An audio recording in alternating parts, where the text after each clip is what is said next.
Apparently, you have to hit the mic button in order for anyone to hear you. Muted because of all the terrible things we were saying. Hello. That's the most incredible intro of all time. Hello, welcome to the Tabletop Sports Network.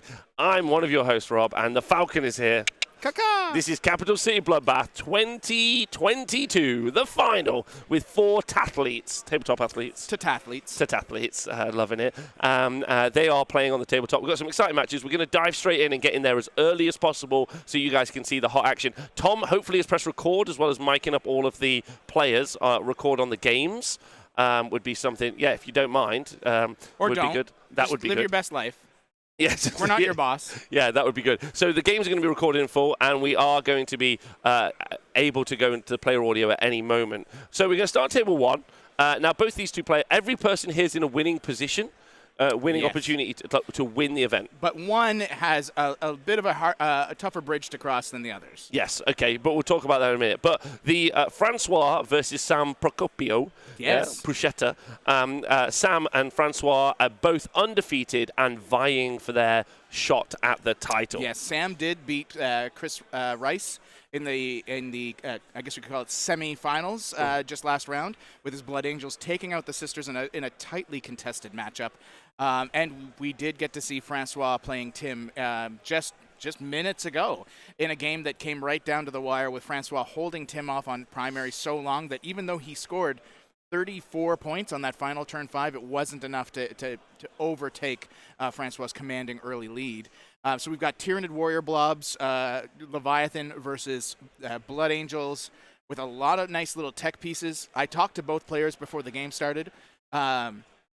Sam thinks this is going to be tight. Francois does not. Francois really thinks this is Sam's game to lose.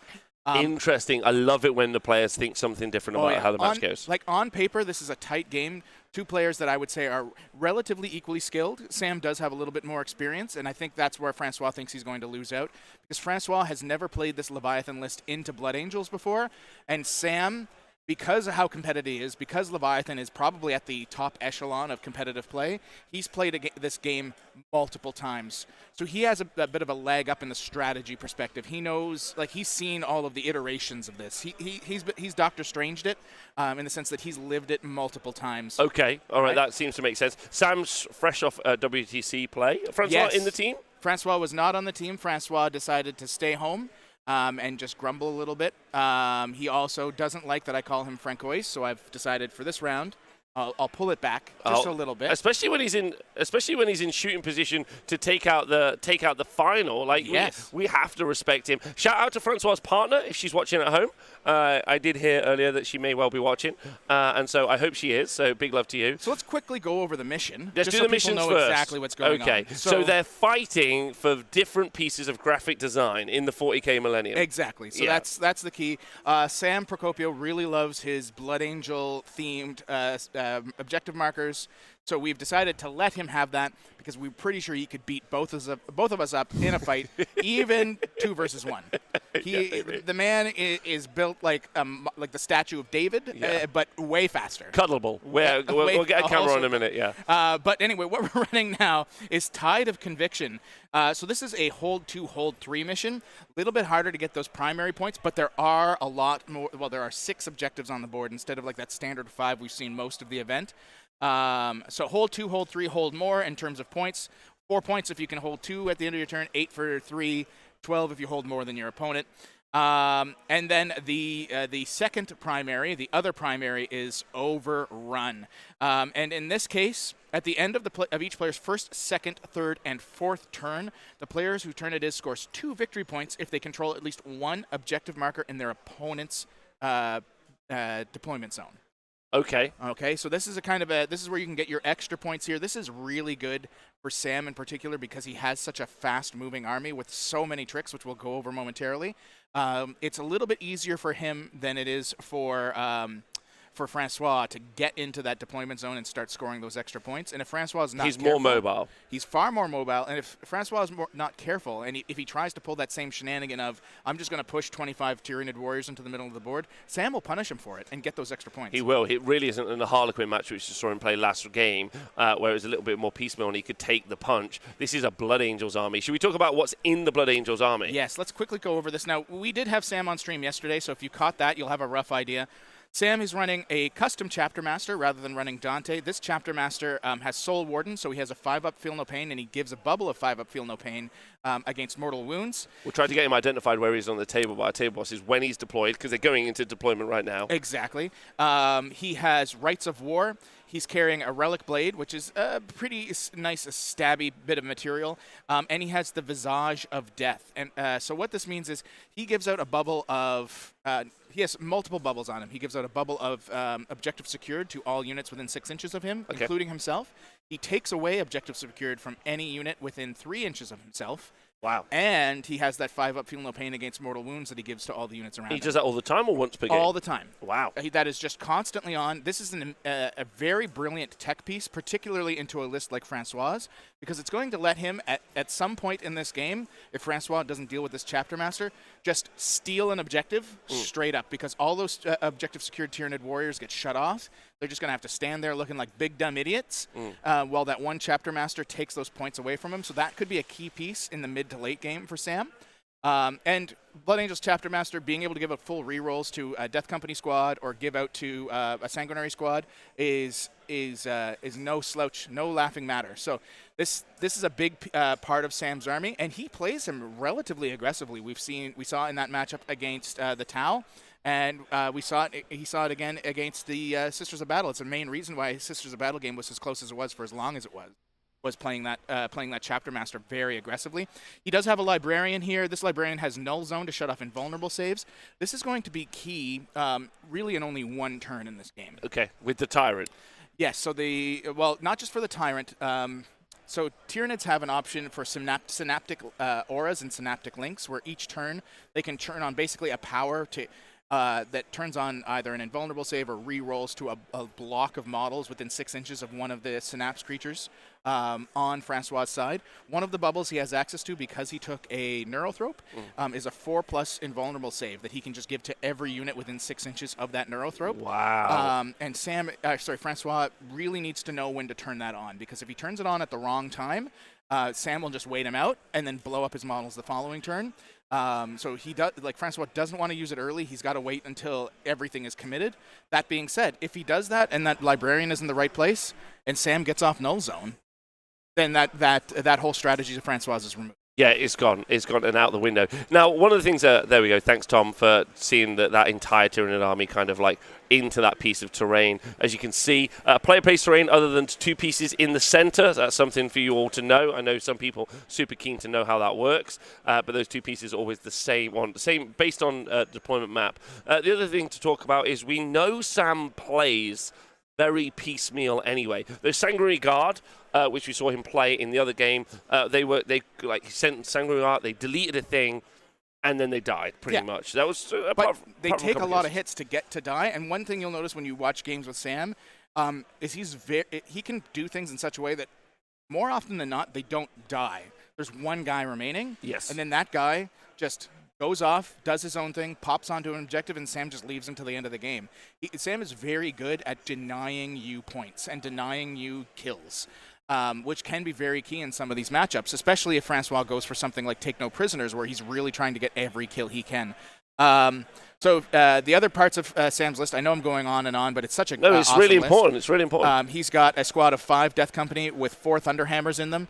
I believe he only has 3 because of points, but those Thunderhammers, Francois knows that they're going to probably come in on him turn 1 and delete or effectively neuter one of his Tyranid warrior units. He's just accepted that as a fact in talking to him. And then he's got those 21 Sanguinary Guard, and those are the bricks. That's the stuff that's going to do the majority of Sam's work. The rest of his list is little tech pieces. He's got his incursors. He's got a scout squad in a land speeder storm. Can we talk about my two favorite, the land speeders, the scalpels? So Sam uses these land speeders in an incredible way. Oftentimes he's going to take Relentless Assault, which is a Blood Angel secondary, where he scores 4 points as long as he has 2 units in his opponent, or more units in his opponent's deployment zone than he has in his. With such a fast army, it can be real easy to throw points away by shoving Sanguinary Guard or Death Company into his opponent's deployment zone to do it. With these land speeders, he's able to sacrifice only 60, 70 points to get those Relentless Assault points early game. Not only that, though, if Sam or any of his opponents, as we saw in the Tau matchup, give him an opening, those small bases on those land speeders, he can kind of hop in and get pot shots off on characters or important vehicles or monsters that normally he wouldn't have been allowed to get. Yeah, it's just a real scalpel piece, able to just get into these very tight areas, like you were saying, and then just like deliver stuff. Is there anything you particularly think that he would be trying to deliver into on the Tyranid side? So in this matchup, something that if he gets the option to kill, he will go for. There are 2 things. One is the Neurothrope. Yep. He doesn't want that Neurothrope alive. If he can kill it early, he'll be overjoyed because that removes that invuln save option for Francois. And the Tyranid Prime. So there's a Tyranid warrior in Francois' list that's a little bit bigger than the others, and that guy gives out a reroll to wound aura every turn. There he is. And so if Sam can get a bead on him, I believe it's 6 wounds on that model, and he can get a melt-a-shot in on it, take it down. He'll take it in a second. Neurothrope, also a big deal for Francois. There's a lot of units. Even if the land speeders just pick up a Tyranid warrior or 2, Sam will be happy. So I'm right in thinking, that the first turn has been won, the dice roll was won by Francois, and we've seen Tyranids in their first turn. Yeah, so it looks like Tyranids are moving out. I think this is a matchup where Sam is fine with that. Generally, if Sam had first turn, he's just going to be aggressive with his Death Company and do the free move, spend the 1 CP, and then try to pick up a unit. But given the way he's positioned himself, he's really got everything is relatively safe from the shooting. Quickly to go over Francois' list, if you listened to us talk yesterday, or like 3 hours ago, you'd know what it is. It's 25 Tyranid warriors with maxed Venom cannons and Death Spitters, so they put out decent Strength 5 shooting, a lot of shots. They also have some Strength 8 AP3 shooting, which can pick up Sanguinary Guard if he can get beads on them. His Hive Tyrant is kind of Francois' real big piece, because this guy, if he kills anything in close combat, he gets a free move away. He also gets an extra attack every time he kills a unit in close combat, so he can really boost himself up to 7, 8, 9 attacks relatively quickly if he gets into the thick of things. Francois probably not going to play him as aggressively as he did into Tim because unless Sam gives him juicy targets, because he won't just wipe out a Sanguinary Guard squad every time in the early game, things like that. So he's got to be a little more careful that he doesn't get stuck out in the middle of nowhere. He's got 3 Tyrant Guard, which are really good at bodyguarding that Tyranid Prime, bodyguarding that Hive Tyrant. Venom Thropes, usually in this matchup, not going to do a lot. They're great for reducing shooting, and Sam has so very little shooting that it's not a priority. He's got a Zoanthrope, he's got a Neurothrope, which are going to be just his psychic powers. He's got the single Biovore, which in other matchups is a great tech piece because he can drop Spore Mines that shut down movement, etc. The majority of Sam's list flies. He's not overly concerned about those. And then lastly, he's got that second Hive Tyrant. This one without wings. This one without wings. That one is more this one's more of like a sit back, relax Hive Tyrant. He's waiting in the wings for when the main big boy dies. So we just passed. We're after the movement phase, and we know that psychic phase is in, and I'm pretty certain we've just seen Catalyst cast. We'll find out what it was cast on, and then we'll go and look at our others. But before we do, these are the secondaries that the players have chosen. Tyranids have got no prisoners, banners, raise the banners, and psychic interrogation.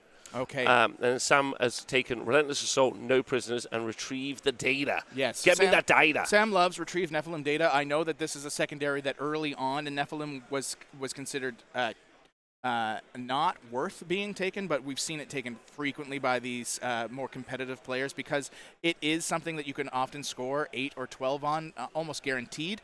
in a long, grindy matchup. Big thing to note there was Francois was unable to get his psychic interrogation points this turn because Sam denied it with his librarian. He did. So that's 3 points that Sam's not that Francois is not getting this turn already. That feels like a weird secondary to take. Well, like it's so based on whether or not your opponent could shut you down, right? Like, it is, but oftentimes your opponent isn't going to waste their deny on that. They're not going to do. But Sam doesn't like. Sam knows what he wants, and he wants to shut down as many points as possible off Frank. And he didn't care about that catalyst going off. So Francois put the catalyst on the green Tyranid warriors at the front that he's kind of screening the rest of his army with. And I believe for Sam, he's just like, I'm not going to do anything to those guys in an opening turn. If I am, I'm okay if I only kill 4 or 5. So with that said, first turn done for Tyranids. Blood Angels to retort. Chat, let us know who you think you want to win or who you think is going to win. That's a great question. David Key does remind me Venom Thropes do have a fight last ability, so that will be key. I completely forgot about that. I just, in my mind, focused on that -1 to hit in shooting, which is not a... And Bush League in the chat is reminding me that some people love Blood Angels. I love vampires. Let's cut to the other table. And We're on table 2. There we go. Sponsored by the WTC. Proud patrons of... it doesn't matter. Proud patrons of the world. Yeah, okay. And as you can see, Hamza is back. Maybe the most stylish player in 40K. Do I dare say guaranteed, for sure. Hamza. Have you seen how other 40K players dress? So the Knights have had their first turn. So Knights went first, and we'll talk about it. Jeremy is here with his Imperial Knights. We'll go through the list in a minute. Hamza's back with his Harlequins. It's the same mission. Pete, talk to me about the list. What's in them? What do we do? So first thing we need to note, Jeremy Atkinson is the new 40K stats guy because I decided to have a complete mental health breakdown and stop doing it. Jeremy has taken it up. He's got a similar spreadsheet to my own. Does beautiful work, guys. Jeremy. If you watch the Stat Check or listen to the Stat Check podcast, it's an excellent resource now for getting your stats, just like 40kstats.com, which still exists on the Goonhammer site for your T-Whip, etc. Jeremy is kind of the behind-the-scenes magic maker for that, doing all that work that I used to do and just didn't want to do anymore. So the big thing about Jeremy here, he's running a Knights list that's very similar to the one we saw in round 2 on stream, Burton's list. However, he's done the math. As one would expect from a statistician, this list is definitely a list that's all about mathing your opponent to death. Well, look at all of the notes. Like, he knows what everything's doing. Oh, yeah, for sure. So he keeps ample notes. He's got little sheets of paper to remind him of what buffs he's thrown on what units. So just to put this out there, he's running 2 Armiger Helvrins. He's got 5 Warglaves, so very similar to what we saw. Very similar to what we saw from Eric Marcoux. He's got a Knight Paladin and a Knight Crusader. Now, the big differences between this list and what we saw from Eric Marcoux, by running the Knight Paladin, he has access to a Bondsman ability that gives rerolls of 1 to hit or to wound to any Armiger in his list, but he's made him a Princeps. He spent about 35 more points on this Knight so that he can actually put that on the Crusader. So this Knight Crusader every turn is going to be rerolling all 1s to hit. It's rerolling all 1s to wound. He's House Tyrannus instead of Raven, so he's a little bit slower, but he gets a 6-up Feel No Pain against everything that's going to be thrown at him, and once per game, he's going to be able to res a Knight on a 4+. So when a Knight dies, so a stand-up. Yep. Okay, I love that. Okay. Also, he has taken the Warlord, the House Tyrannus Warlord trait on his Crusader that lets him turn 1/6 per game, and if he can somehow get his honor points up high enough per turn, turn any roll into a 6, which is very key if he ever gets a Melt-A-Shot off, or sometimes more importantly, like we kind of saw in that Eric Marcoux game, when you pop that calculated targeting. And you need to get those mortal wounds. Yes. You can say, okay, well, I just rolled a 6 to wound on my either my thermal cannon or on my battle cannon, and now that's a guaranteed 3, 6, 8 mortal wounds I'm dumping on a unit. Because as we saw in Eric versus Hamza's game, Eric relied heavily on that calculated targeting and whiffed. Did 2 mortal wounds and 2 other wounds, basically between every gun he shot into Hamza's list. So pushing it into a more reliable place is going to be really effective. So Jeremy has the rerolls. Eric didn't have. He has that auto 6 if he wants. So if Jeremy pops calculated targeting, if he feels he needs it, like it's going to be far more devastating no matter what into Hamza's list. Yeah, I think Jeremy's been really calculating with exactly where he's put his army. As you can see there, those knights pushed into the center, and he knows that Hamza and the Harlequins have got the opportunity to take him out. So I feel like he's feeding them the armigers. Like that's how it feels. Yeah. Trying to draw them out and say, look, I want you in the midboard. Hamza taking that opportunity. One of the things we saw Hamza do really, really well last game was his ability to deny primary. Yes. And so I think we're going to see him be fairly aggro across the board. This is going to be interesting. That Crusader at the back, I think maybe he's put himself in a poor position. So bottom right hand Crusader has put himself in a really tough spot, because even if he pops out right now, I don't think he's going to be able to draw a line of sight onto any of the Harlequins. I don't think, Pete. I don't know about you. He does have enough movement that if he moves this armiger down, he can come into this spot, and then he's got pretty good line of sight depending on charges that's nice. into all of nice. this. That's good. So, and this isn't line of sight. Well, because of the low profile of the Star Weaver, it's probably protected. But like Jeremy can go ham. I would like to know, was Jeremy able to pick up any models turn 1? I wouldn't be surprised if he didn't, because of there was literally nothing available. We'll find out if there was anything. So this is more of a positioning thing for the objectives. Nothing was killed. Makes sense. So, but now Jeremy's sitting on these 3 objectives. He's in the shooting phase now, so let us know what he does decide to start shooting pot shots at. I would like to know the output. We can even listen in for a little minute. Hamza was excellent with his talking earlier in the previous match. Let's listen in for a moment. Up and took my objectives. And just so you're aware, he is on this objective. Yes. And then that's going to do that. And I'm going to go into shooting. First missile start is I'm going to shoot him into D3 shots into the first armiger right there from this guy. Actually, I'm going to suffer from force on either one if I shoot this guy. Yeah. Right? So we'll just do the middle one. Okay, what's the profile? It's a D3 grenade launcher that does mortal wounds. AP? Oh, so... Okay, so he's shooting that Shadow Seer, I think, pretty much in there. That's his plan. All 4 players are not undefeated, so this is our opportunity to talk about the win path for all 4 players. Just quickly, just remind ourselves on table 1, Sam versus Francois. We see what the Blood Angels have actually done here, Pete, and how they've moved out into the mid-board. Sangria Guard in the middle. Sangria Guard have moved into the right-hand side. And if we look, he hasn't moved any of those land speeders yet far down and kind of done his scalpel attack. Instead, he's kind of moved them out to the flanks, the red one on the far right-hand flank, left one on the left-hand flank. And what he's given himself there is the opportunity to strike down into the mid-board later on, because those Tyranids are going to do nothing more than, I think, move into the kind of center space where those Sangria Guard are. Well, and that's why you see these eliminators getting positioned onto this objective and over here. These are screens that Sam is putting up. He's saying, if you want to deal with me, like you're going to have to kill them first, and I don't care as much about them. And as you can see, he's actually taking back that Sanguinary Guard movement. He's backing that up. He's decided I'm not doing this. Well, he doesn't want to lose the Sanguinary Guard too early to a Tyranid Warrior turn 2 charge. It'd be my guess. So we're seeing him like remeasure this out and get a better feel for how he wants to position. So in talking about like where the rankings are coming into this round, Francois Lalonde is currently in first place by just a few battle points over Sam Procopio. So that's your first and second. Hamza's in third. Now, these all 3 players scored a ton of battle points this entire tournament, as did Jeremy Atkinson. I think Jeremy Atkinson has the most battle points of these players. However, he does have a draw, a 90-point draw that he got in round 4 against Dustin Henshaw. So Jeremy has the hardest win path here in that he has to hope that Sam and Francois draw. Oh, wow. Okay. And that he beats Hamza with a pretty decent score. So really rolling the dice on that. Okay. So Jeremy is more a spoiler. Not impossible, though. It's not impossible. Jeremy's more of a spoiler for Hamza than anything else, though there is that outside chance of him pulling this through. Yes, they are playing Tide of Conviction as the mission. We kind of went over that earlier, so this is a hold 2, hold 3 mission, which oftentimes will mean that the primary scoring is a little bit lower, particularly when we're looking at this kind of bloodbath that we're probably going to see come turn 3 or 4 in the Nids versus Blood Angels matchup, because you can tell, like we kind of mentioned when we saw Sam day 1, Sam is not the type of Blood Angel player to unga bunga everything into your face and hope for the best. Correct. He plays much more calculated. He's more piecemeal with his kind of scalpel attacks. Even with the big broad boys, those Sanguinary Guard, he's more apt to hold them back, throw them into reserve, etc.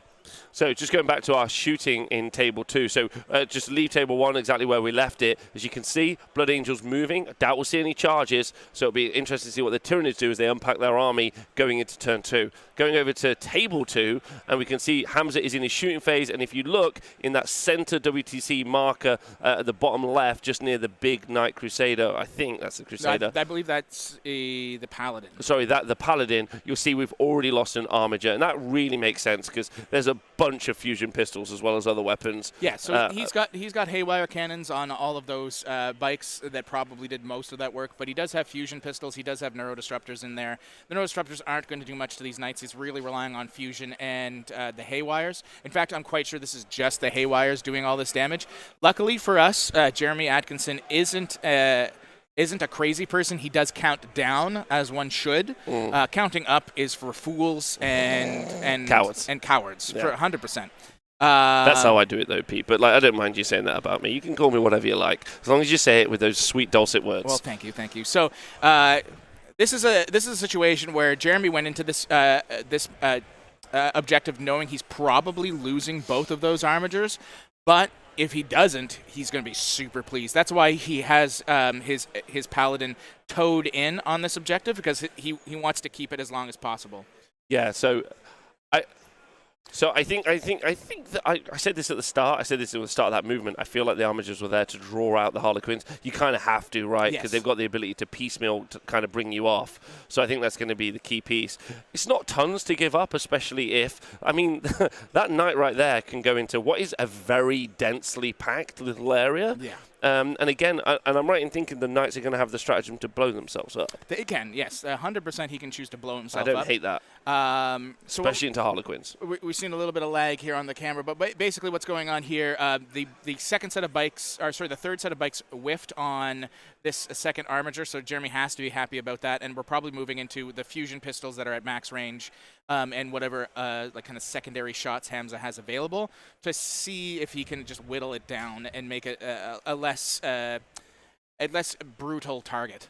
I mean, it's still already pretty brutal. Let's be real. But yeah, I'm. Okay, so apparently the 4-up invulnerable saves are really helping him. Well, so Jeremy would have popped the stratagem to give a 4-up to the Armiger, I'm guessing then, and that's what he's relying on.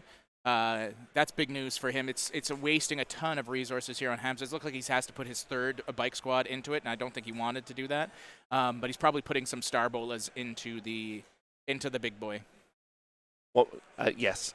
Yeah, very interesting match. Oh, okay, so that's it. So only two from the squad here can see this small knight. So he has to put the rest into the big knight and maybe get a wound or two off. Interesting. We're in an interesting place with this particular one. Right, okay, so it's going to Table 1 right now.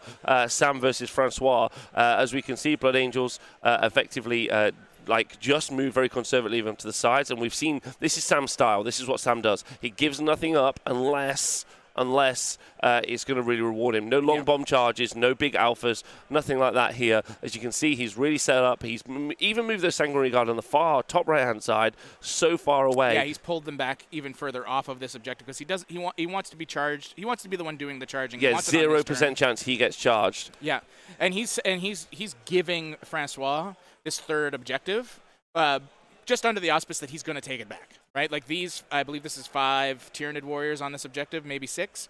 They probably do not live next turn, but it's a trade Sam's willing to take. Like if Francois wants to kill these 3 eliminators, I think one of the interesting things about that particular one is I don't think he hates the idea of getting a very long charge over the top. Maybe he probably doesn't. He probably doesn't want to go deeper into that objective than he needs to. But I don't hate the idea of trying to do it, is what I'm saying. This is also forcing Francois to play very conservatively as well, right? So he's taken this smaller unit of Tyranid warriors to hit the eliminators. He's going to try and string onto both of these objectives, basically try to force Sam down to only holding one if possible, which would zero him out.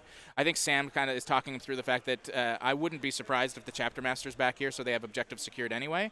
So Francois is trying to figure out if he can even have both at the same time.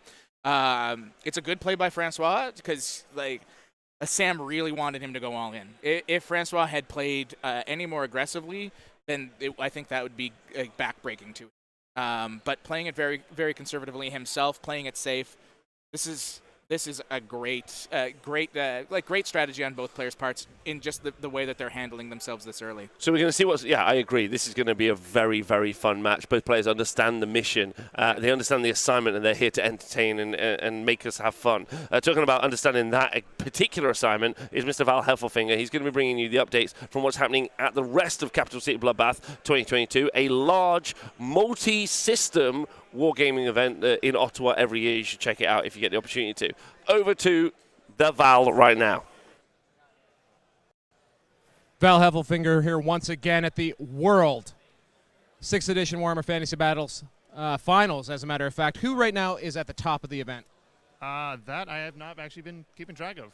I believe it'd be table number 1. That's appropriate. That's appropriate. Table number 1 is number 1. I see you're still ringing it. What's your record today? 0-2. So that's a good ringer. That's what ringers do. So yeah, it's been good. Now I know you were playing one of your first games at this level. How did it go last round, and how do you feel about this one? Hasn't gone well so far. I'm 0-2. I'm hoping it goes better, but it seems to be kind of scary. Well, your models look great. Okay, let's just quickly swing by the top table. I will give a little update here, and maybe actually we can talk to the player. We'll come back over here. As you might recall, there is a player at the Warhammer Fantasy Battle 6th Edition World Championships who brought 450 Noblars. And I just want to quickly get a few moments here with the man who beat the Nob. How was it beating the Nob? Was it hard to get him off the table? It was hard to get that Nob off. It was really hard. Beating that Nob really took everything I had. Yeah, it was tough. Yeah, I can only imagine. How do you feel about what you're facing here? I know you were concerned about the role that Terror and Fear plays here in Warhammer Fantasy Battle 6th Edition. I'm afraid. I'd say I'm definitely afraid. Well, I mean, that's appropriate. That's the appropriate thing. Okay, I'm going to go here. I was told this is the top table. You might be the top table because actually right now we're not quite sure who is winning the World Championships of Warhammer Fantasy Battle 6th Edition. So let's go up here. We have the Frozen Armin. Hello, we haven't actually been in touch yet. I see you're playing Lizardmen. Hi there. This is the internet coming to see you in deployment. Some cross-the-gores going down. How's the event been? Pretty great. I got 20-0 last game, so I'm not going to complain. So it might be that you guys are playing for the World Championship right now. World Championship, yeah. This is it. This is for all the marbles. We have this beautiful Frozen army, which absolutely dummied the, I guess, vampire counts, the Sylvanians, and he sang a few bars for us. Has he sung yet for you? No, but I expect a lot of singing this game. He seems very poised for it. Yeah. Well, I see that salamanders are good in literally every edition. I suppose they. Yes. It's basically pew pew, and you die. Yeah. Well, pew pew, you die. Pew pew, Val, get the hell off the screen because, well, we need to see what happens here on this top table. So I'm going to get out of the way. Thank you very much to, I mean, like Accidental said in the chat, finally, we can get rid of this 40k silliness and get back to Warhammer Fantasy Battles. Really the only thing that ever mattered in my life. Yeah, exactly. But while we're waiting for Warhammer Fantasy Battle to get the resurgence to the thousands of person events it once had, we will be covering these 40k matches at Capital City Bloodbath. 4 players with a shot at the title. It's pretty exciting. This is Sam Procopio with Francois playing his Tyranids In the Tyranids' first turn, they moved into the mid-board pretty conservatively, like in the very bottom, just behind that L. And then as you can see, the Blood Angels did the same. They fanned out, though, a little bit more. They've got Sanguinary Guard on the left and the right flank, and then they've got those Land Speeder Storms. One's a Storm, sorry, one's just a Land Speeder, I think. Correct, yeah. And then, although I really don't know the difference, but either way, they've got the opportunity to move down like we're seeing now. And the Tyranids in their second turn didn't seem to move much again. No, so Francois played very conservatively here. Conservatively here. The big thing that Francois did was he denied all of Sam's primary on turn 2. So if we go back to the top down just briefly, we'll cut back to the camera in a second. What Francois did was he only really gave Sam one easy target. He shoved his Tyranid warriors up here. There were 3 eliminators that Sam had put on this objective. He charged, killed them, and then he piled in and consolidated so that he had 3 Tyranid warrior models on this objective, which matched Sam's 3 models he had the objective and shut it off for him. So Sam only held 1 coming into his turn. It's a 0 for Sam. Sam's now going to put on the some of the aggressive big boy pants. He's moved the Sanguinary Guard up to get a good 3 to 4 inch charge on these warriors. He has this other set of Sanguinary Guard here if necessary. He's brought his Landspeeder Storm down, and the Landspeeder Storm had 5 scouts in it, as it now has to have, which have come down into Francois' deployment zone so he can start scoring his Relentless Assault points. And I wouldn't be surprised if we see the other Landspeeder come down to see if it can pick off something. I think that's what Francois is kind of looking at, to see what options he has if he comes over here, what is in this little space that he can try to take down. The Death Company have come out to play. Sam has measured a 6-inch charge into the green warriors. Keep in mind they do have Catalyst, so Francois feeling a little more comfortable about them dying. I wasn't sure if Sam would go this route, but he's kind of mathed it out. He feels like if he can pick up 4 or 5 of those warriors, he'll be super happy with that. And Death Company, if he wants to spend the CP, can be a little harder to kill. So we see the eliminators pop back up on top of here. Now they can move, shoot, move. They do have las fusils on them, so 3 damage per shot. He can pick up warriors with that. Yeah, this is a pretty comfortable spot for Sam. Here we see that Landspeeder come up to this flank. I don't think he's looking for any angles this time. It's really more positioning big for the next turn. Move here, isn't it? Like, he's really just creating space for himself to envelop his army if he wants to. Creating space, forcing Francois to make some decisions, because if Francois wants to spend any resources to take that out, it's more resources than that Landspeeder is worth to Sam. Amazing. I love this. I love to see. This is going to be for the final, for the win. This is an incredibly thrilling game. It really is. There's lots. I love games with big movement. I love games like we haven't seen. What's also interesting, and I'm going to compliment Francois to heaven now, is that Francois is playing a completely different game to what he saw that played the game before, and that to me makes me realize that he knows how to pilot his army. He's not just driving an army. Like, he's doing something very different to what we saw previously. So Sam getting 23. Can we go to the secondaries? Was Francois unable to take that primary? He must have been. No, okay. It's just reversed. That's 23 for Francois. In my mind, I thought it went the other way. Okay, that is exactly what should have happened. So 10 points on primary for Francois last turn.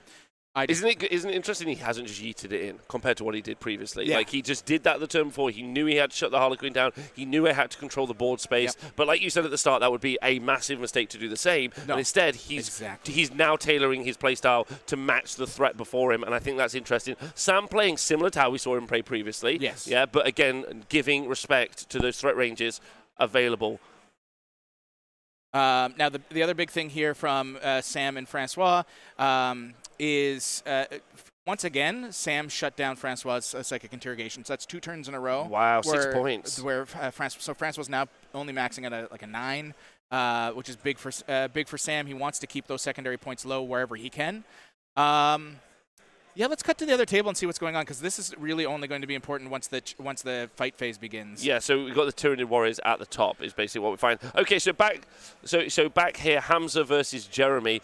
In the very first turn, Jeremy moved up with his Imperial Knights. He had 2 armigers on the left-hand side next to that Errant, the Errant, on the kind of left-center objective. And then Hamza then moves right into the middle with all of those Harlequins, and then he unloaded, and he only killed the 1 armiger. Only killed the one. and then he ended up having to force. He did end up having to throw his Troop Master into the other Armiger and hope to kill it, but whiffed. Wow. Only did an additional 4 wounds to the Armiger, so it has 4 wounds remaining. That Troop Master is hanging out in the open. The Troop Master is -1 to hit, so the Armiger is hitting it on 5s in close combat. I don't even believe Jeremy bothered to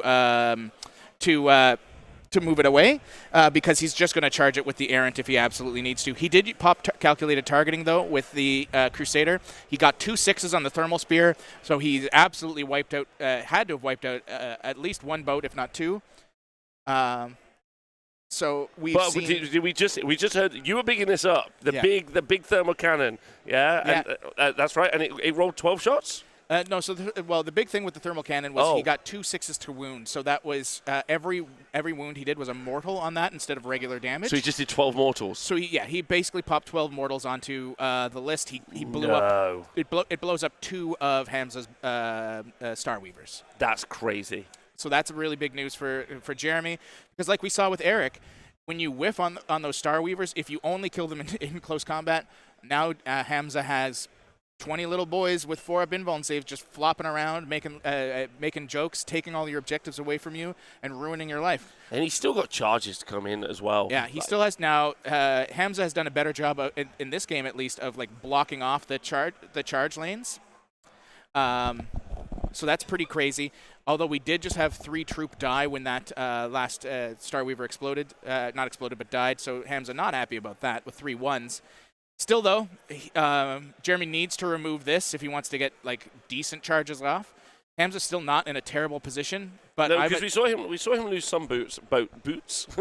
I've been in Canada for too long. We saw him lose some boots earlier, like in the previous game. But of course, he wants to get rid of as many as possible. Does Jeremy? Yeah, and now Jeremy's trying to finish off the troop unit up here with this Helverin that he's shoved up the board. Ooh, okay, that's pretty exciting. I like the Helverin play. This looks really good for Jeremy. This is a very excellent play. He's effectively in control of 4 objectives right now that Hamza's going to have to deal with. This is a really good block off that he's performed. And then I'm assuming in the charges this Errant is going to finish off this Troop Master. Might ignore him completely, but I doubt it. So he is throwing everything into the Troop Master to try and remove it. Okay, so this was the charge phase. Shooting phase over. We're in the charge phase. Are we done the shooting phase? Let's get is this the shooting that they're shooting into it? Or is he shooting into close combat? Shooting into close combat. He's just shooting into close combat. That makes sense. Okay. Yeah, because I think he wants to try and free up. I don't know if it's going to be possible, but I think with a good enough charge, he can go into those boats with the. He probably can finish those off as well. With the Errant. Yeah. Yes, that would be really good. The Reaper Chainsword will pick both of them up with even like moderate rolls. I think that would be good. Like that would put him in a decent position. But the thing is, as we've talked about previously, you pop those transports, out comes the danger. The danger then bites you. Yeah. That's how I always feel. I always think transports a lot like a lovely honeybee. What's it called? Nest. Yeah, you're like, oh, look at that delicious honey, and you crack it open, and it's danger. So nothing but danger. The other big knight now shooting into the remaining boats. He may be able to blow up one of them here again, but we're getting a lot of 4-ups on the invuln saves on these Star Weavers. So, because if he can kill these 2, actually the Crusader hadn't shot. He put calculated targeting on the Paladin, even smoother. Wow. Let's listen into the players, shall we, and see how this game is going. Failed. I'll use a luck again. So he takes 3 damage. So I used 2 of them. So he's down to 1 wound. That's exactly correct. Let's go with this Helverin over here. Yep. He is going to put Stubbers into the boat because it's got 1 wound left, so why not? Yep. And autocannons into the 5-man troop. Okay. So into the boat, 4s. 1 hit.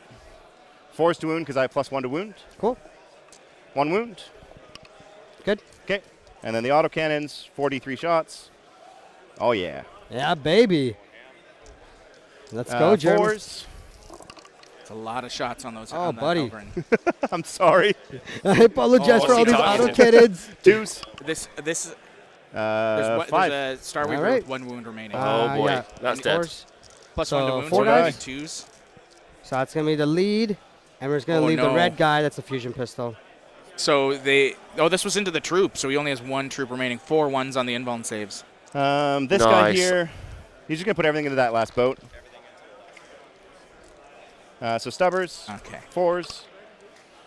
Let's 1 see hit. what happens. 4 to wound because +1 to wound. Nope. Auto cannons. 43. 2, 3. 9 shots. This was a really good forced shooting to phase for hit. Jeremy. So Yeah, much this damage was to good, his yeah. wound. 4 He wounds. leaves Hamza on Alright, only it's on the 2 boat. Star Weavers. And the That's boat is not very the dead. best. All right, does he explode? No, that There is it not is. the best. Is You it are not? absolutely right. And that's this one, So- right? Yeah. Beautiful. So we lose Okay. another Star. We're down to 2 Star Weavers. Wow. Yeah, That's pretty so- devastating. And also, Oh, so there's 3 Star Weavers remaining. I'm just told there's 1 on an objective we can't see. at the top, at the very top of the board. screen. Oh, yes, you can kind of make it out here. It's just because of the custom objective markers that Jeremy forced us to use. If we'd had clear objectives, we'd obviously know. Yeah, we Jeremy, would when see you it. watch this in post, because I know you do that, I want you to be aware we're mad at you. Yeah. Yeah. Okay, so all the guys coming out of the boat now, and again, he was also able to shoot a bunch of the troops inside of it, which is also nice. Yes. From the previous transport.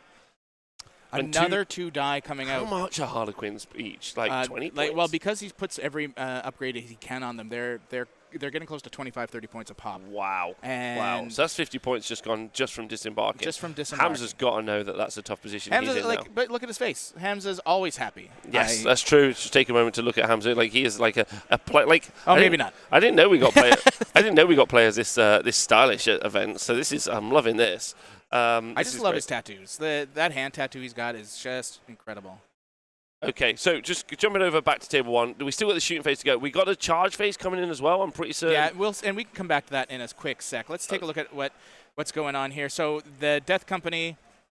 How many wounds did this Death Company put on? It doesn't look like they picked up much, which I didn't expect because Catalyst was up. So just so everyone knows, this is the second turn for the Blood Angels, and we took this unit of bottom of 2. This is the bottom of 2, and the Blood Angels have charged a unit of 10 Death Company into the Warriors at the bottom. It was 5 Death Company, so it's the smaller unit, into a block of 9 Warriors that had Catalyst up. I expected 4 to 5 Warriors to die. He managed to kill 3, and another one is wounded. And then, as you saw, the big 5-man blob that had shut down Sam's primary, all the dead, which had to be expected when you have 14 Sanguinary Guard run into your face. It's quite interesting. He's taken the unit of Sanguinary Guard from the top right-hand side and then brought them over into the center. Whereas previously what we saw, because there's a third unit on the left-hand side. Right here, So what we previously saw, we had him kind of like all across the board with those 3 big punchy units, left, center, and right. He's now brought them into the center. And I think that's because he really he's kind of snuck the speeder on the right-hand side along with the scout squad. And he really wants to make it so that the Tyranids have got to be forced to, am I going to go deal with the speeder on the right-hand side and the squad and clear that off? They're going to really affect my ability to deal with primary later. They're also scoring secondaries. That's really important. And then, but also all of this punch power is in the middle. I like the fact that he's whittled down a small portion of the center as well by feeding. This is nice play. This is good, right? Yeah, this is good. Like the thing here, by putting them all here, this was less a strategy play and more of these need to die, and because of that transhuman ability that's just inbuilt to these Tyranid warriors, you sometimes have to overdo it because like dice can fail you, and you would rather like overkill a squad than leave one guy alive to mess up with your life. Of course. So how many Death Company were killed here?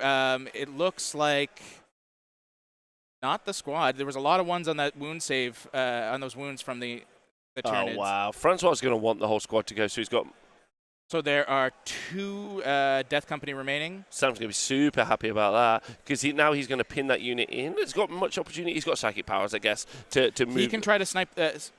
He'll have to smite them off. But that means that a unit of warriors is blocked where it is. Well, it won't be able to move, which is probably good for Sam. He's going to want that. Smiting them off means that they'll. Oh, wow, he's failed morale. So 1 guy left. Still, that's all Sam really wanted here. I think Sam would have liked if 1 or 2 more warriors died, but like 3 isn't too terrible. I can't imagine a Death Company running away. That seems wrong. It seems very wrong. But it used to be that everything was fearless in this game. It felt like having a little bit of fear I mean, a little bit of fear, but I mean, like, of all the things to be fearful, a Death Company Space Marine is not really on the You're preaching to the choir. Yeah, preaching to the choir. I'm not Paul Murphy. I'm not that much of a BA fanboy, but it feels weird that the raving lunatics that only see Horus in their minds are the ones that are just like, meh, I'm a little too scared now. Oh no, it's time for me to go home. That big cockroach has caused me some problems. Where do they even go? Because the other Marines are not going to be happy that they get I ran away from that one. What? You're dead now. But this has put him in a really good place because he's pinned the Warriors in, which means no matter what Francois does, like those Warriors are going to be where they are for Sam's following turn. What I like about that, I think is quite engaging, is that it means that if he wants to, he can bring the Sanguinary Guard at the top into charge into them and wipe them out, which makes me feel like Francois has to commit something with his Hive Tyrant, his Flying Hive Tyrant in the middle, and you can see he's already measuring because he knows. Otherwise, because he puts it, then he's just in a bad position because he has to threaten those units at the top. Yes. Otherwise, they're going to hit into the kind of like meat at the bottom. Yeah, and so Sam's kind of explaining which unit, which models are which unit. There's a lot of reasons for this, because if this Hive Tyrant decides to go up and play and he accidentally tags 2 units, it could be the bad because he might not get his runaway chance. There's also this thing here where Sam has the ability to heroically intervene for a CP with one of those Sanguinary Guard units, so Francois has to be concerned about that as well. There's a lot at play with trying to hit the Sanguinary Guard with just that Winged Hive Tyrant. Like, he will pick up Sanguinary Guard, no problem. He's not going to pick up 2 squads, and one of those squads is going to punch him real hard in his little nether bits. Yeah, I've had this is just a really, really excellent match, and I'm really enjoying this. There's going to be some interesting places. Let's jump to table 2, and let's see, because we'll see what happens with this movement for the Tyranids when we come back. Jumping back to this game, we saw the Imperial Knights in the last turn really start to do a bunch of damage into the Harlequin force that was in the center left of the kind of square-shaped L in the middle, and now we're seeing the Harlequins return fire. I think they lost a lot of resources in that turn. They've got 2 Star Weavers left, one on the left-hand side, one on the right-hand side, but they lost 3 from the middle and a portion of the troops that were inside of them as well. And that's pretty telling. He lost about 9 troops just from disembarking. Wow. Which, he did have 30 in this list, but it's still not nothing. He did lose an additional 3 or 4 to shots. It was real bad news for Hamza that last turn. It does look like he was able to pick up the Armiger that was in combat with his Troopmaster, and I think, look at this. Troopmaster charged by the big Knight Errant, still standing, still looks to be at full wounds. Crazy. That's crazy. Live or die by a 4+. You're right, David. David. Yeah, you got it. Live or die by a 4+. Yeah. So that Troopmaster in the middle fighting a towering Imperial tractor is genuinely hilarious. Like, I absolutely love that. There's nothing more so I'm a Custodes player at heart. I do love my Blood Angels too, and that's like the only reason why I play Custodes is for matchups like that, where that one Custodian guard stands up to the Imperial Knight and just says, "Not today." Through all of the danger. With it being a tiny little clown that's just, he probably just performed for small children maybe 5 or 6 minutes prior to this event even happening. Yeah. Pretty big news. I love it. I think it's so cinematic. This is very cinematic. I will say this about 40K forever. I think it's easily the most cinematic game that Games Workshop produced. Like, it's really excellent. There look at that little guy. Just hey. Because if you don't know anything about 40K, that's an absolutely great shot to show someone. They're like, what's happening? Well, you see this fellow. He's an elf who believes in a god that laughs so much that he was able to trick another god and not be eaten. Yep. And he's fighting against what is effectively a retconned Imperial tractor. Yes. And winning. And at least fighting to a draw. At least fighting to a draw. Winning. Yeah, at least fighting to a draw. And I think that's the other Troopmaster now coming in. Like, Hamza, please tell me that's another Troopmaster, not just not a regular troop. I would love that. Yeah, I would love to see. I would like that too. Yeah. Okay, so that's important to know. So if the Big Knight does die at the end of the battle round, on a 4+, he comes back to. Does he come back with a certain amount of wounds? Comes back with 3 wounds remaining. 3 wounds remaining. Okay, that's really interesting as well. So pretty pivotal moment in the game when we do find that out. So that'll be exciting. No wounds currently on that Knight, though. I believe it looks like he's got. Has he got any wounds? It looks like he has 5 remaining because if Jeremy counts down. So, okay. So very different to what I thought. So no, 5 remaining. That Troop Master must have plucked off 6 to 9 wounds off him by himself, because I don't believe it had too many wounds on it before that fight phase. Oh, we're seeing the Troop Master just decide, you know what, I'm just going to run around the other side of you. The Troop Master still gives reroll wounds, aura, and including himself. I don't believe he has. If this is the Kegarax Rose Troop Master, he does have rerolls on to wound on his own weapon. Yes. Okay. Well, that's fantastic. Okay, that's really going to help. With a lot of attacks that are damage 3, so he's no slouch into chunking off a big portion of a knight's health. I think we've seen him actually move out of that combat. So just looking at the Peter Z shot there for a minute, you can see he's actually moved away and out of that combat and into the middle. Yeah, this is probably. I believe he also has fallback and charge on that Troop Master. So I think his plan is to just get deeper into Jeremy's lines and cause more havoc that way. Yeah, I like that idea as well. Hamza, we saw against Eric, very good at chaos. He's chaos. Look at that! That is the bravest Troop Master. Thanks, Tom, for the shot. Appreciate it. That's a brave Troop Master betwixt 3 Imperial war machines dancing. Technically, 5 of them surrounding him, and he's just like, okay. It kind of reminds me of the Techno Viking video. That's exactly yeah. Oh yeah. Okay, so he's trying to hide his bikes at the moment. We're hearing from the tabletop. Yeah. What he wants. Let's listen in. Let's listen in, because I think he doesn't want to get shot at the moment. So yeah, and I think he's given up on that. Like I think he's maybe going to yeah, here. You're right. You're right. I was looking at the shadow from this, so that's why. I would love it to go that far. If only. If only. We can dream. We're still moving pretty far, though. Yeah. It's no complaints. No complaints. 22. Can I fight you from the side of the wall? Is that allowed? Yeah, I'm right up against the wall. You're right up against the wall there? Awesome. So I'm going to go. If you're feeling bold, you can. Feeling bold, you say? Are they -1 to hit? They're -1 to hit in melee, yes. Okay. My whole army is. Harlequins have one way, shape, or form to get it on everything in melee. Sounds good. Then, so we got all our haywires lined up. Stiff? I'm actually going to migrate that one You're down a bit. doing great work. Yeah. I don't know how. And then last but not I brought least. this list because I was tired from the WTC and wanted to run an easy list. No, they don't.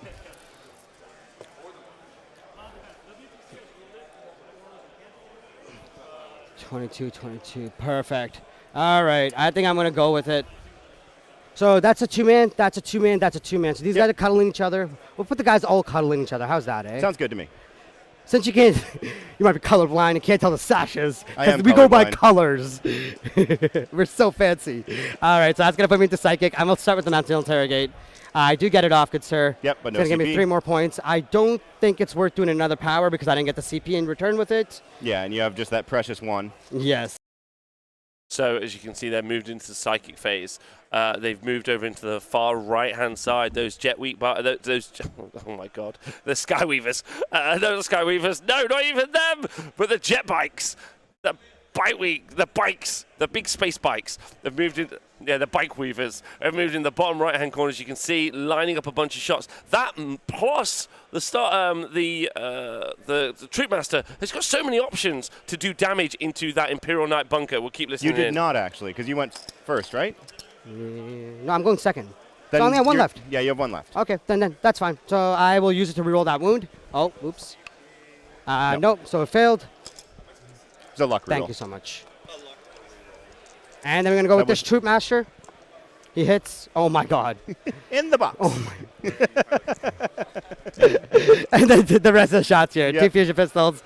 Oh, both my failed. goodness, sounds, 2 come Nerd on. Disruptors. Stop 1 hit. that. 1 wound at AP3. 5 up. 1 Nope, damage. 6 up, feel no pain. Nope, he's down to 12. Cool. And then we got the Plasma Grenade. 4 shots. Okay, so lots of shots there, but Hamza not rolling Lots well. of 1s and 2s Lots for of 1s Hamza. and 2s. Yeah, he's really struggling there to shoot into. Jeremy's loving it. Jeremy's like, this is the best thing that's It's ever the best. happened to me. Keep going, Hamza. Just give it me all. This is great. Currently score looking pretty good as well. Pretty healthy for Jeremy. Healthy. Pretty Oh, healthy. 40 points, 13. Hamza needs to drag a bunch of points back. So.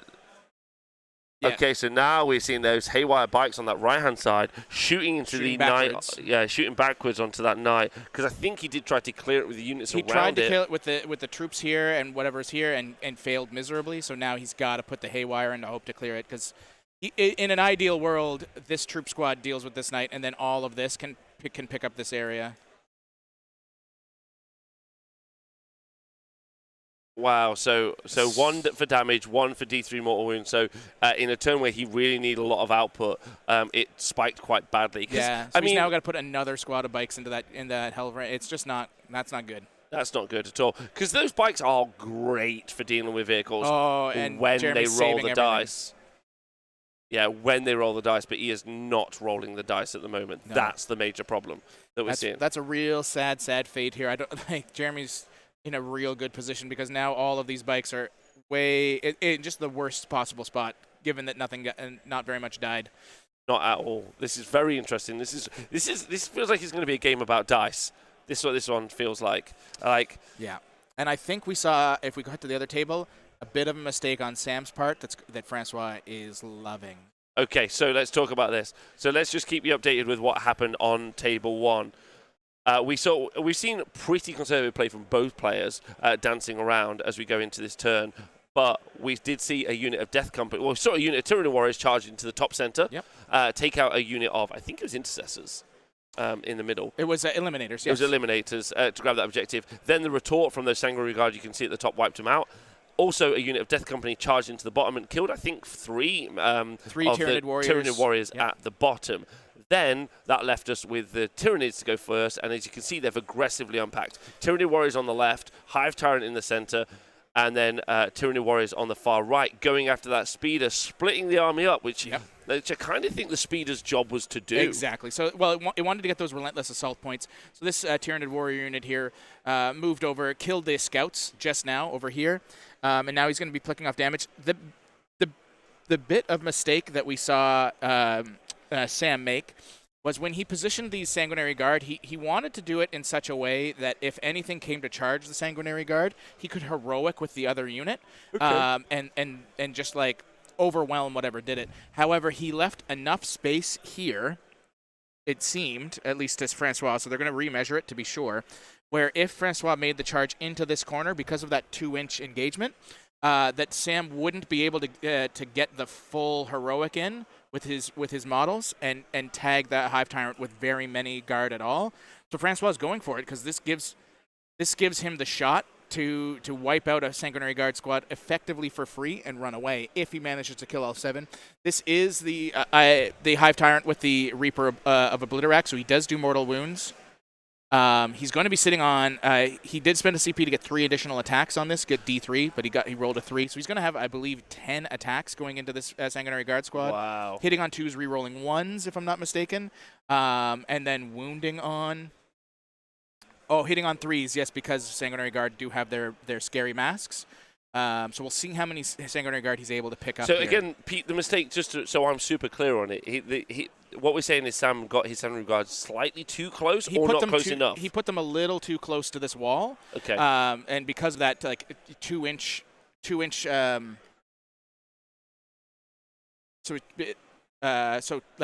he was a little too close to this wall, so he was able to kind of pinch in here, and the secondary Sanguinary Guard squad, which normally would have been able to heroically intervene in, couldn't get within range. Sam decided to use the heroic intervene strat anyway to get more onto this objective, to just give him a little extra movement so he can come down and deal with this. But he's picked up 5 Sanguinary Guard, and it looks like there's 5 mortal wounds to go through as well. Now, there is a question here about if he's allowed to take Feel No Pains, because Reaper of Obliterax normally wouldn't allow you to do that, but in WTC, it does. So the players are discussing like which ruling they're going to. We may see a judge come over to see. It's a whole thing. It's a whole. Don't worry, that's fine. Like I'm sure the players can work out between themselves. I think they're going to be. So I think they're doing a dice roll on a 4-up. They're allowed to, or whatnot, or a 4-up. They weren't. We're going to see him pull, looks like most of the squad here.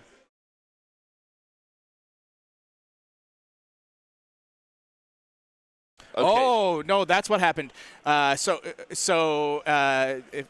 he needed a 6 to save one of the squad, and he rolled his 2-6. Yeah, he needed a 6 to save one of the models, and he rolled a 6. So 1 Sanguinary Guardsman remains. I believe that means Francois cannot run away now.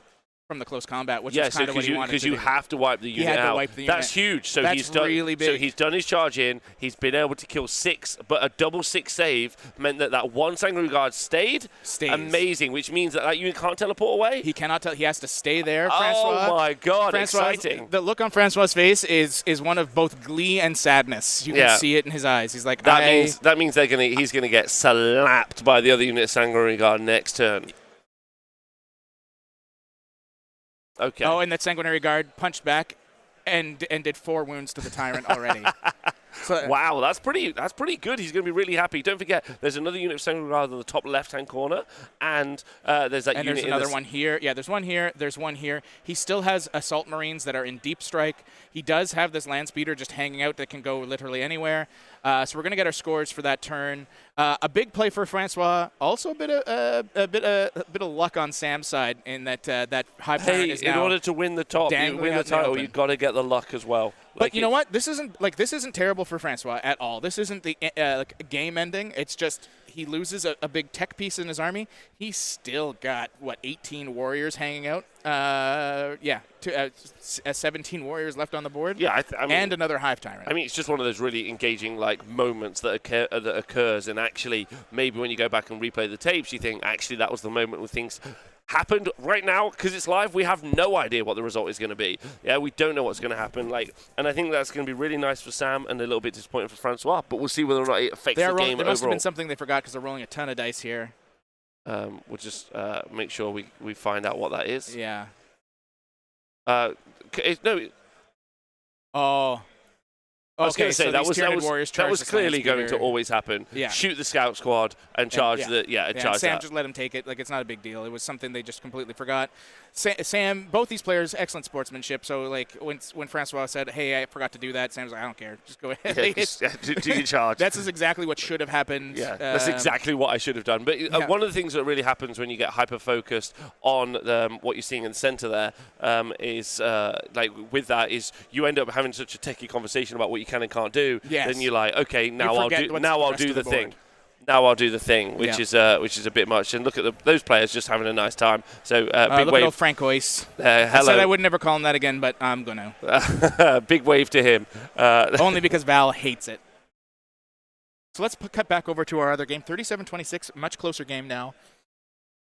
So now what we've got is we're in the Harlequins fight phase, and as you can see, we did lose our Armiger at the top of the board, so that was kind of in that center what ruin. We missed was there was finally a fusion pistol shot that went through and did full 8 damage to that Armiger and took it down.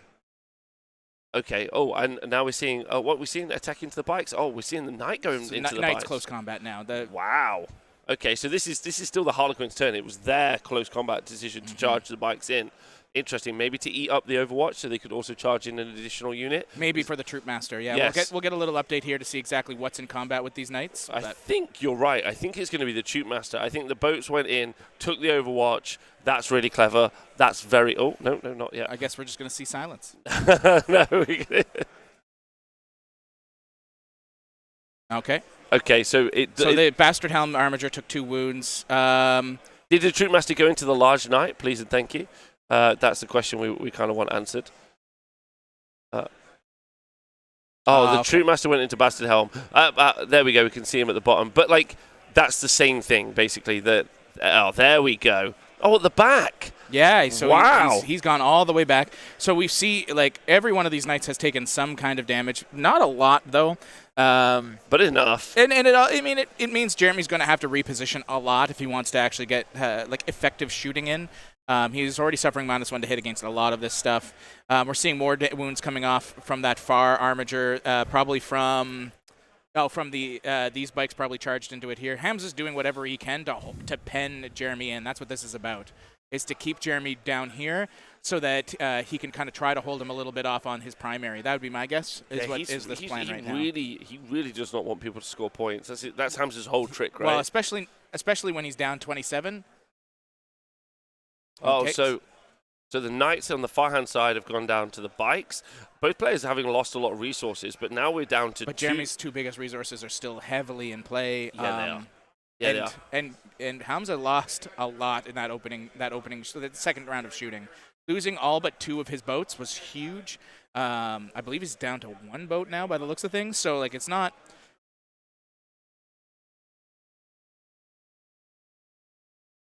Oh, so the armiger, the Bastard Helm Armiger, which is not known for close combat, brought the Troopmaster down to 2 wounds just from poking him with his autocannon, not even shooting it, just like bonking him on the head. Bonking him on the head, like, how dare you? Get away from me. Yeah, like, why are you here? Like, that makes sense, though. If anyone's going to bonk a Troopmaster on the head, it's a Bastard Helm Armiger. Well, especially after a Knight Errant failed to do any damage to it. It only or Knight Paladin. It just makes sense that it's the shooty Knight that's going to be like, okay, get away from me. I really love that it's just bikes battling against robots at the moment. This is quite funny. The bikes have made all their saves as well in that close combat. So, like, really good for Hamza there because that was a pretty ballsy play to shove all of those bikes right into Jeremy's face. The fact that he lost so little on that charge has got to be big for him. It's left this Paladin kind of all alone up here. Don't forget Jeremy looking like Hamza, obviously looking for the big win, puts him in striking distance of being able to win the event. Yes. So either Hamza or Jeremy hoping for maybe a draw between our Table 1 players. Yes. A draw on the Table 1 would be amazing for Jeremy because it would put him in a great shot. Also amazing for Hamza because then he just has to pull off a win. But on our other table, like, I don't think this is going to be a drawed matchup. These guys are playing for keeps. This is bloodthirsty. They're playing to win, and it's very bloodthirsty. We haven't yet seen the Blood Angels movement. We're now into the Blood Angels movement in response to that aggressive Tyranid play. We've got all those Tyranid warriors on the bottom left-hand side, center, and on the far right-hand side, kind of like dominating the board. Hive Tyrant in the middle, waiting to take some slap back from that unit of Sanguinary Guard in the center and on the left-hand side. So I think we're going to see some. Yeah, it's definitely going to be a good bloodbath. I feel like this is going to be bloodbath time. The key will be, does that Neurothrope 4+ Invuln get popped? Is Sam prepared for that? Like, is his librarian in position to null zone it if that's the case? And we may actually see Sam hold back one more turn, although in turn 3 it would be a pretty ballsy play. I really do think he has to put some kind of pressure now on Francois. So Table 2 is getting the score updated now. So this is definitely a long movement phase for Sam. He's real like. This has to be like what I like about Sam's playstyle is his playstyle is very movement orientated. Like he's conscious of where he's going. I think he split the board, so he put the land speed on the far right hand side earlier with his scout squad, and I think he scored him some points, but I think he also was really, really sensible and smart. And what he did was he split the Tyranid force. Yeah. He's made them go wide, which is good because I think the Tyranids going ham into the Blood Angels going ham into the Tyranids would have fed right into Francois. Would have fed into his. So he needs to pick out each piece piecemeal. And honestly, I think that the Blood Angels don't have as many like punchy units as the Tyranids do. So actually, because like you trade Sanguinary Guard for a Tyranid squad, and then a Sanguinary Guard for another Tyranid squad, and you third, and they've still got the Hive Tyrant, they've still got probably another Tyranid squad as well. So really this, like Sam, he's got his hands behind his head, he's really trying to pin this out. The big thing's going to be like how he uses these 2 Sanguinary squads. Does he take this, instead of putting this Sanguinary squad into the Hive Tyrant, which would be like the simple play for a lot of people, does he take it down here instead and clear these warriors and then have this Sanguinary Guard squad come down here and then use his characters to finish off this Hive Tyrant? That's a potential play for him. He does have this unit of Assault Marines that have come down here to get him his Relentless Assault points. They can back up any squad that hits this large block as well. So that's a play. And like we're hearing from the table boss, Sam is basically going through every iteration of a possibility. It's if I take these Sanguinary Guard here and they kill 6 guys, that's perfect. If they kill 3, I'm in trouble. If I put these guys over here and I wipe the squad, and then you come at me with your Tyrant Guard and I lose them, that's bad news. Like, it's the thing about going into an army like this that is essentially all transhuman. They all have that ignoring wounds on a 1, 2, or 3 roll against the Blood Angels that get a bonus to wound as their primary ability. Is it really messes up your math, right? Yeah, Units that should just delete another squad don't do that anymore. And it's force. Like we talked about with the 4-up invulnerable saves in the Harlequin match. Like you roll.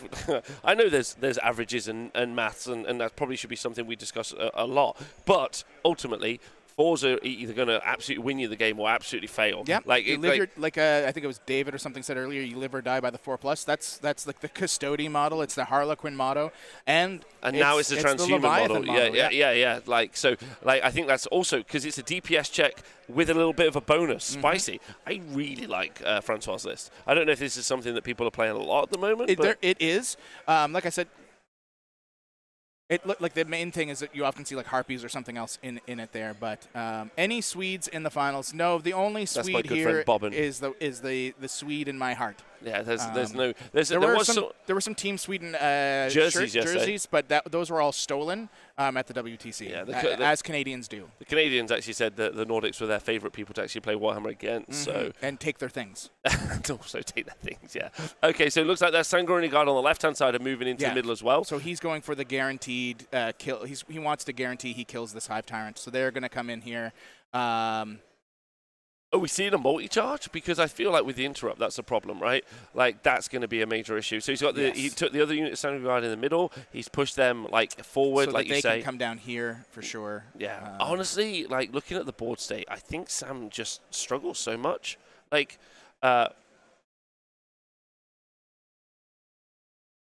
can I just shout out to my good friend Nick in the chat? Hope you're well. Love you to pieces. He says Tyranny Warriors are so efficient for their points. So you were saying, sorry, that this is played a lot? Yes, a list of similar variety. Oftentimes running, 7 or 8 less Tyrannid Warriors so they can get Harpies or some other tech piece into the list.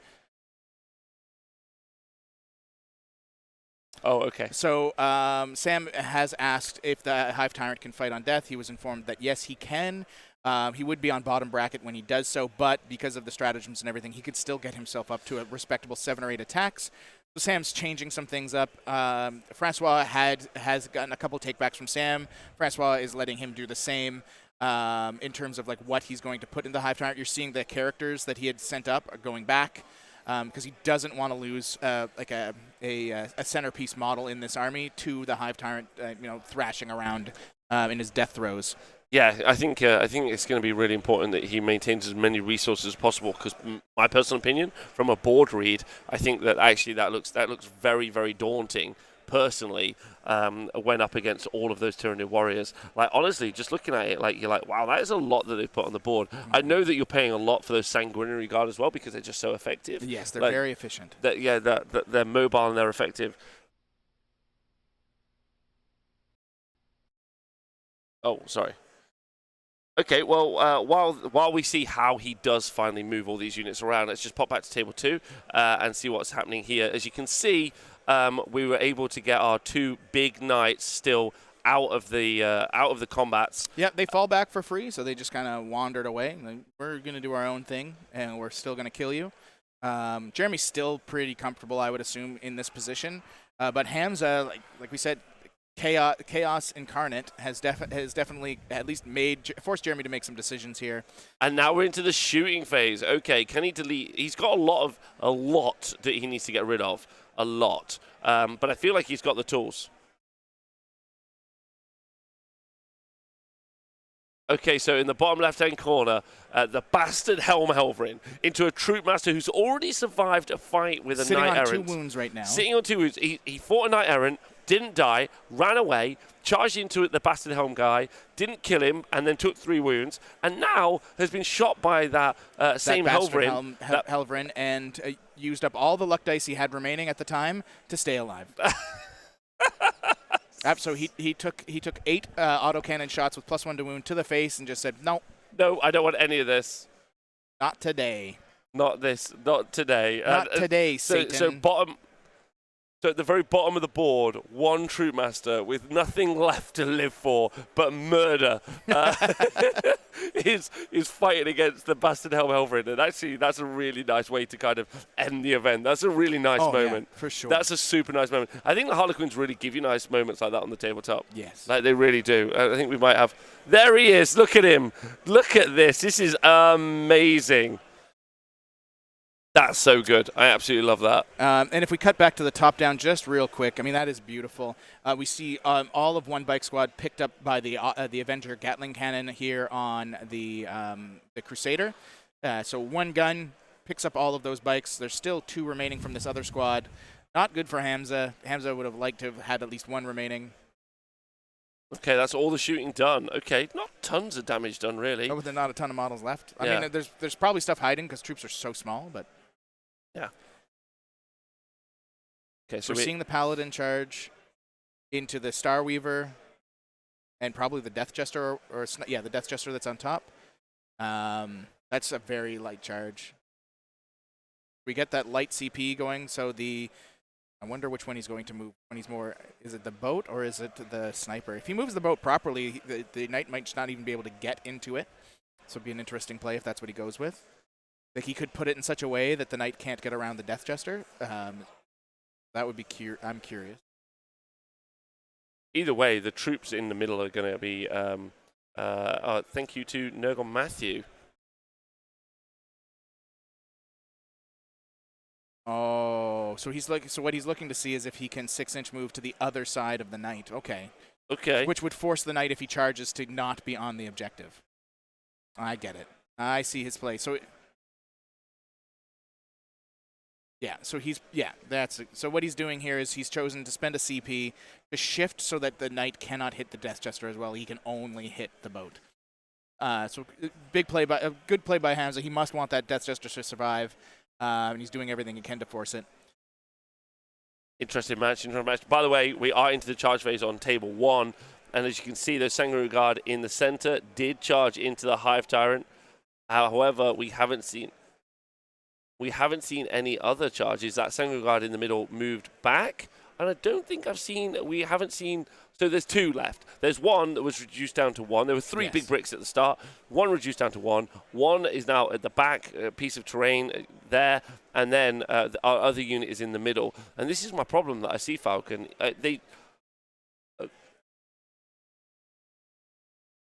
The bolters. So the bolters from the Sanguinary Guard have killed the Hive Tyrant, put 4 wounds on him. That's amazing. That's really big for Sam because now these Sanguinary Guard are freed up. I was going to say this that squad is that doesn't amazing. have Catalyst any longer. That is so good because now he can. Because before I was like, he's going to trade into the Hive Tyrant, die to the Warriors. Well, it's also why he positioned this Landspeeder where he did, because he could put a Melta into it. That's exactly why. That's exactly why he obviously brought it over. I think that's great. So now the Sangreal Guard go in, hopefully, to that big brick of green Tyranid Warriors. Yep. And now he's got his last Fusils on the go from this remaining squad to try and soften that unit up.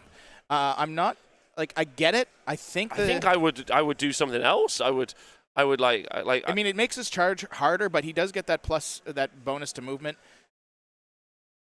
Oh, okay. Sam's choosing to pull from his back instead. He must have a plan. Oh, I bet it's to try and block off the Sanguinary Guard from getting too deep in his lines.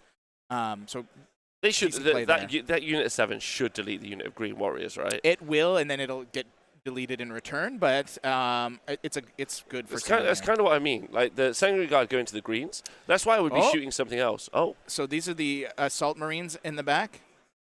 So they managed to get into the back. What's in that back? Is that the Biovore or is that the Tyranid Prime? Yeah, what's in the back? Can we get an update, please? There's something in there. It's either Biovore or Tyranid Prime.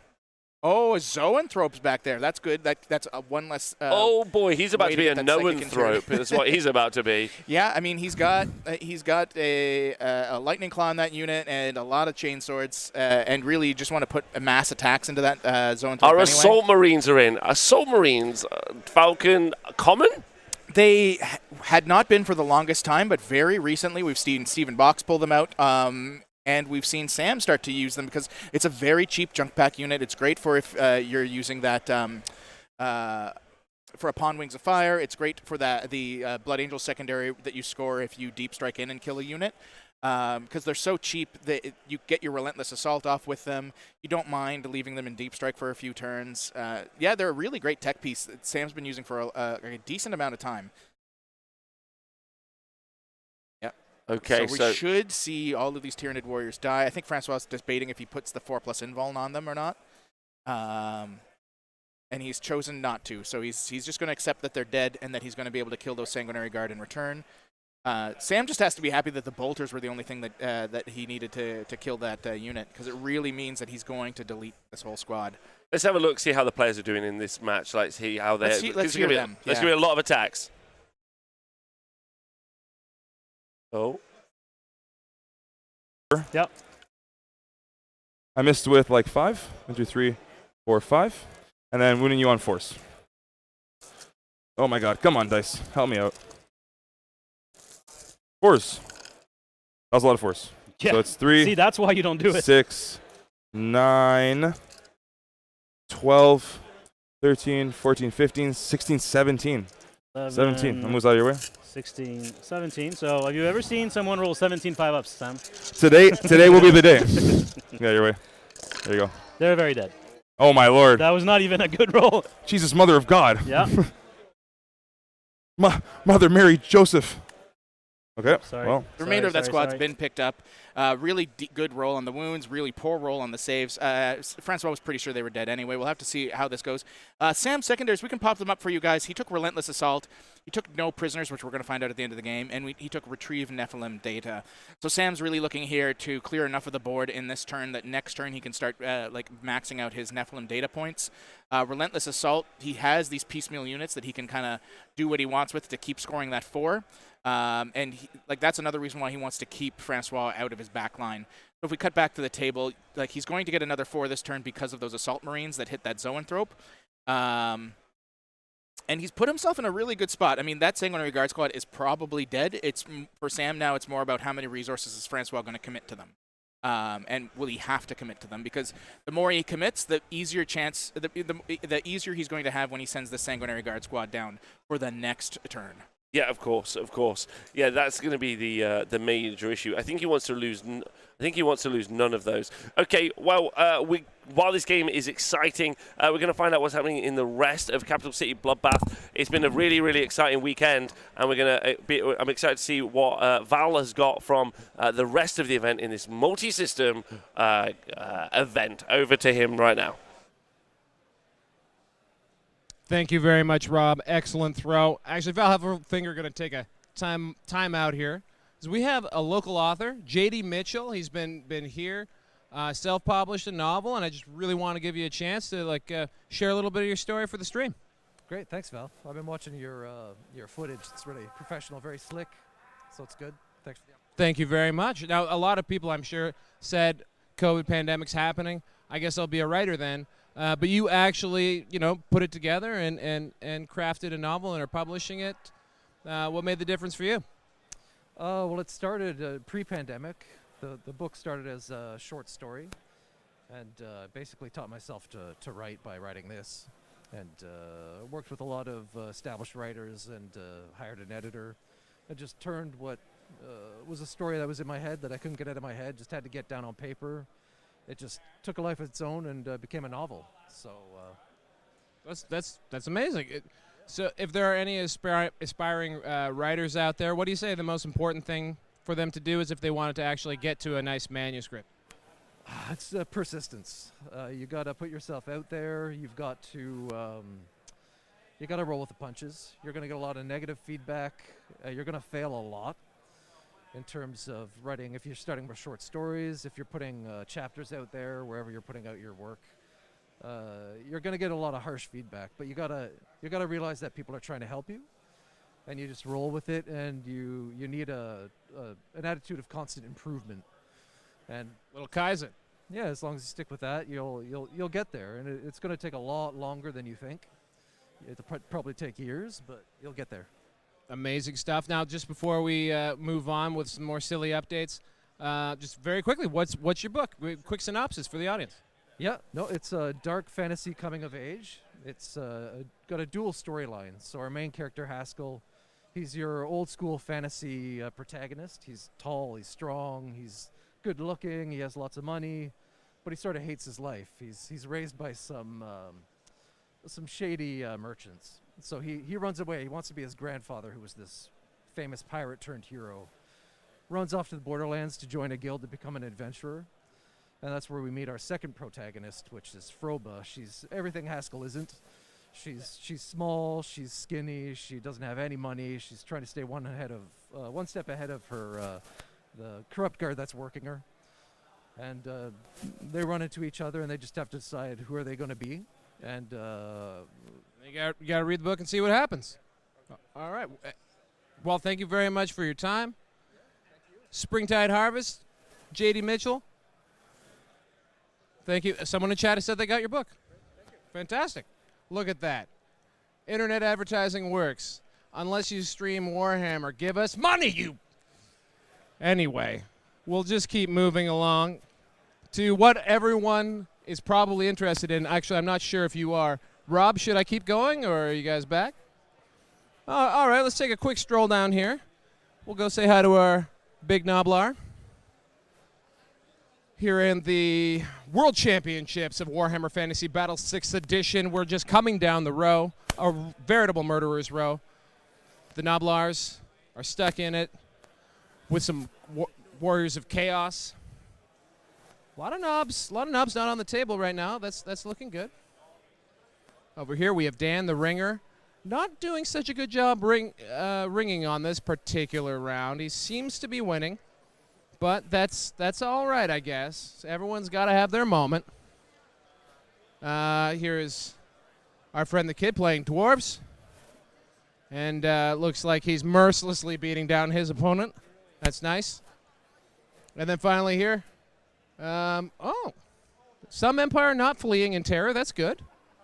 All right, we got vampire counts, and then on the final table, what we believe might be the top table, Bretonnians v Lizardmen, and looks like we're just getting stuck into combat. Some pivotal things are probably going to happen. You'll likely be able to read about it on all your major news outlets, because this is probably the final update from the Warhammer Fantasy Battle 6th Edition World Championships here at Capital City Bloodbath. It's been a goddamn pleasure. Thank you very much. I wasn't expecting to be looking up Warhammer Fantasy Battle 6th Edition armies on eBay at this event, but it turns out I've been inspired. Inspired yet again. Inspired yet again. So welcome back to Capital City Bloodbath 2022. We're in round 6 of 6 rounds, and we have got 2 tables, 4 players with a striking distance of becoming the Capital City Bloodbath 2022 champion. You've got Sam Procopio with his Blood Angels against Francois with his Tyranids. Now, Francois is currently in his turn. Now, this is, and if we've got the scorecard updated and correct, I'm pretty certain this is the beginning of turn 4. Yes, we're at the beginning of turn 4. We haven't gotten the updated points for Francois yet. He did control, I want to say he controlled 3, so he should have gotten an additional 8 this turn. We'll have to wait and see there, because there was this Assault Marine squad that had moved on to this objective, and really I don't believe anything play. was objective secured there, so they may have stolen it from him. He may have only gotten a 4. So what we're seeing right now is he did put advance in charge on this squad of Tyranid warriors. So they have advanced. He only rolled a 1 on the advance, and they're up against this crate. He's got about a 7-inch charge to climb over it to hit these eliminators, which is what he wants to do, because he wants to take this objective from Sam. It'll score him an additional 2 points on primary because of the mission primary, and it's going to force Sam to have to do something about them. That being said, Sam has lots he can do about them. He's moved his, I believe this is his Venomthropes up here into the middle. I'm going to assume this is to put Always Strike Last on this squad with whatever he decides to hit them with, maybe his Tyrant Guard. He still has this 5-man squad. I'm not sure. He may just leave them on that objective. We'll have to wait and see. Yeah, so Sam's now just doing some measuring out. Francois was not happy with that last turn. The Hive Tyrant dying to the bolter fire, he was not what he wanted. Or expected. He did not expect that at all. He thought lots more resources would have to go in. He also super not pleased with losing the entire Tyranid Warrior block and having the Sanguinary Guard just hanging out there. He thought that the Hive Tyrant would have a little more chutzpah. It did not. So interesting. It looks like he's elected to, like, am I seeing this right, that he's moved that Tyrant Guard, Oh, Tyranid Warrior brick to the left. Yes. Like, is he going after the Sanguinary Guard? Did you think? What do you think he's bringing over? I think he's ignoring. He's either going to ignore the Sanguinary Guard or he's going to do kind of like a string charge to try to grab both of these objectives from Sam. I think he's more likely to go all in and jump over this crate to kill everything on this objective and claim it as his, because that will probably force Sam down to an 8 at the very most on his primary score. And now we're seeing this Tyranid Warrior squad go up because they're going to munch on one of Sam's back objectives if they can. So that's what they're kind of measuring out now, what the charge is going to be like if they have to come through this wall. Okay, very interesting. Okay, so Tyranid's got a lot of work to do now. Sam trading up really nicely. I think that last turn was very big for Sam. I think one more trade up, and that puts. I currently still think Francois is the beatdown. I do believe Francois is still the beatdown. Another thing to note, there is a Sanguinary Priest in this army, and that squad that Hive Tyrant brought down to 1 model is already back up to 3 from reses. Sam has been resing models. And he can keep resing it every turn. So next turn it'll be sitting at 4 models. He had him down to 2 models. We were mistaken. So now it'll be back up to 4 next turn, and then it's a threat again. And Francois does not like that. Francois was really hoping to have deleted that. He could have run away. So many things went wrong for him there on making that what looked to be a real sneaky play into Sam. Really curious to see how this plays out. Love that. Like that land speeder is dead in the water. These guys are probably dead, but a 7-inch charge is not a guarantee. So. No, not at all. Okay, fun. Lots to play for on that table, but I still think Tyranid's maybe got it, but Sam's really tight. This is going to be a tight game right down to the wire. Yeah, okay. And then this table. And I mean, that's what you want for the win, right? Oh, yeah. I mean, even this table, like, Jeremy had such an amazing shooting phase. That one phase, we thought Hamza was going to be backlined. But when I went over and talked to them, Jeremy is so frustrated by that Troop Master that's now sitting on 1 wound. At the back. On the back, because Jeremy has put so many shots. He's put so much close combat into it.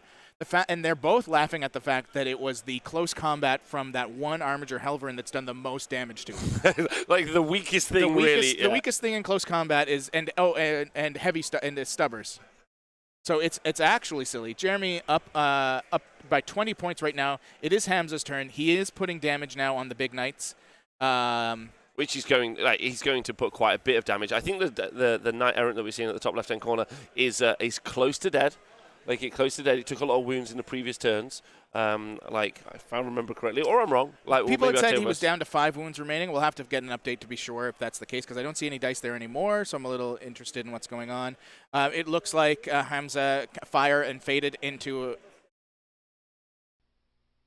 No interrupt from Digna, but it looks like Francois fire and faded his Death Jester into one of the Star Weavers. Yeah. Okay, fun. All right, so resources left that we've got going for Hamza is it looks like he's got 2 Star Weavers, and I think he's got a. Let me just. Looks see. like he does have 2 Star Weavers. He's got 2 troop squads at the very least remaining. Oh, okay, so Errant has only taken 2 wounds. So what I've learned is that Jeremy counts up for some models and down for others. Perfect. So let's just be clear, Jeremy. We hate you. Like, I thought I liked you at the beginning, but no. What is this? What is this? How is this watchable? I count down for with some models, count up with others. Get out of here. Get out of here. I don't even understand. Oh, sorry. Oh, yes. Okay. So it's the Paladin. Yes, it's the Paladin that's the major problem. But regardless, stop. Yes. Stop, Jeremy. I mean, I walked up and asked him, and he's like, well, it's just too many dice. I don't own that many dice. We play a dice game, Jeremy. You can get bricks of them for $1. I think he actually doesn't have that many dice. He was telling me earlier he only needs to roll so many dice, and the rest true. he borrows and off his opponent. Yeah, Jeremy is very succinct, so he knows, like, I only ever roll up to 20 dice on anything. I will only ever own 20 dice. Yeah, got to shout out Hamza's wristwear. Oh, my God. Everything about Hamza is amazing. With the production of a lot of dice trays in competitive 40K coverage. Something Rob hates. Great opportunity. Don't hate it. I just think you're all weird for wanting to watch it. I think, we love numbers. Yeah, that's true. I think one of the interesting bits is getting some really good, can we talk about some great wristwear? Hamza with the kind of bling on there. I know the Hef, when he rolls some dice, flashes a ring or 2 so people can see it. Which is like a little sparkly ring to let people know he's a fancy man. But great opportunity great opportunity. No one as of yet, Boxy, if you're listening, shout out. No one yet wearing the kind of the wrist sweat guards that are branded. Branded wrist sweat Branded guards. wrist My wrists sweat all the time. If you guys want, we should make some. DoorDash me some. No one has DoorDashed us anything today either. Why has no one sent us? Why has no one sent us food? Why has no one DoorDashed? We're at the EY Center in Ottawa. Yeah. And we would like you we to had send donuts yesterday. I got a care package from the lovely Santiago. Nothing else. This is garbage. So, yeah, come on, No one chat. likes us. Come on, chat. Come on, This chat. is the final. Okay, let's actually talk about the game because I'm sure the chat's just loving our current conversation about why no one sent us food. If we can get an update from Dickie, what's been taking wounds here? We're seeing a lot That would of be good. rolls going out. That would be a good bit for helping actually saying the words. We do see a troop master trying to take on a crusader. Don't worry. Let's take an opportunity to listen to the players. Oh, This is a silly game. Are they talking? So what's in this boat right now? 5 troops. Okay. And I'm just going to go luck. I get 3, 4, 6, so I get luck again. Yep. Oh, look, it's a Canadian flag. Anyone can see it's a Canada flag. Woo! It rolled perfectly like that. He goes up to 3. He goes up to 8. He is now only taken 4. He is now only taken 1. I'd love a Timmy Hortons. I'd love one. I don't think we need to worry about the big guys Let's dying. DoorDash it. No way. There's a reason why I took my interrogate, because I'm not killing them. Yep. Where is your... Pardon me? Alrighty. Stop thinking about him. Don't think about him. Oh, I'm thinking about him. He's like, all right. he's not there. It's an All right, so optical this illusion. goes away because he's well out of range now. You can't box it?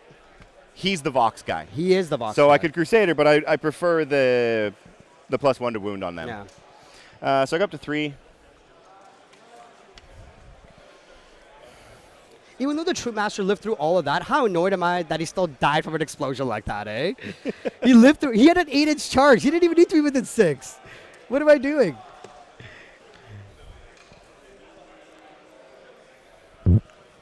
Both players still taking some time to think through this. I think Jeremy is up against it. He's really reduced now to limited resources. He's got to choose those resources wisely and apply them He's just gonna fall expertly. back to here. Can Jeremy do it? He's a man of numbers, I hear, and maybe he's got the opportunity to bring some of this big damage to bear on. And what's again, inside this? Hamza's A single guy and a troop? Single guy and a Death Chester. Okay. That one limited guy's resources. This is the final game, chat. This is for the final. So just to catch you up if you just joined us, Hamza versus Jeremy for the win, basically. No, not Hamza versus Jeremy. Sorry. No. Table 1. Sam and Francois for the win, pretty much. However, all them and Hamza on table 2 undefeated. So we've got 3 undefeated, and then with a draw, so with 4 and a draw, is Jeremy. So Jeremy's really hoping that everyone on table 1 draws, and then he smashes Hamza at the minute. Hamza isn't really giving him the opportunity. So just to run you through everything. So table 2, so Hamza, who's also undefeated, is taking Psychic Interrogation behind enemy line, deadly performance, 43 points. However, Jeremy with his Imperial Knights, who has got the draw, so hoping to beat Hamza and hoping table 1 is a draw, has got Honor the House, Yield No Ground, and Renew the Oaths, and is currently up on points, 55 to 43, but Hamza hasn't scored on table 4 yet. Then on table number 1, Sam and Francois, with a more detail coming in a moment. As you can see, looking at the scorecard, 43 versus 34. Far more, with no prisoners to score for both players. Francois has taken no prisoners, raise the banners, and psychic interrogations. It's Tyranids. So this Tyranids looking for the win. Sam, just fresh off the WTC team for Canada, who got second best sports. Shout out to Team Canada. That's amazing. Relentless Assault, no prisoners again to be scored, and retrieve Nephilim data. So he's just waiting for that at the moment to see how that goes. Currently, as you can see, we're in Sam and Blood Angels turn 4. So they got loads of opportunities to bring these units. We'll listen into this game right now. If you want, I can just pick up the eliminators, honestly. Sure, yeah. Save time. Because you took the objective back from me anyway. Yeah, and then, yeah. You're good. Okay. So I just consolidate. Don't worry, yeah, you're fine. Yeah, I got the objective. Yeah, okay. You're good. We do need to charge these guys. Oh, yeah. So we say we needed you're within 7, so it's a 6 down to a 5? Yeah. You're in a Okay, 6? 6, very nice. Cool. I was hoping for like a 13 to swung into the objective, but yeah. Could I still do it? Sorry, I don't know why I'm going this way. Don't worry. I'm getting excited. So what did I roll? A 6. So it's a 7. Yep. So even if I go this way, well, actually, if I wipe them with like 4 guys, maybe one might go touch and contest this. So we're going to try that. But one guy will go basically here. Okay. And then we'll be able, like, basically I want to be exactly 3 from the objective to be able to consolidate. Oh, no, because I need to pass the wall. Right. Yeah, right. So like this. I need to touch the wall. Then.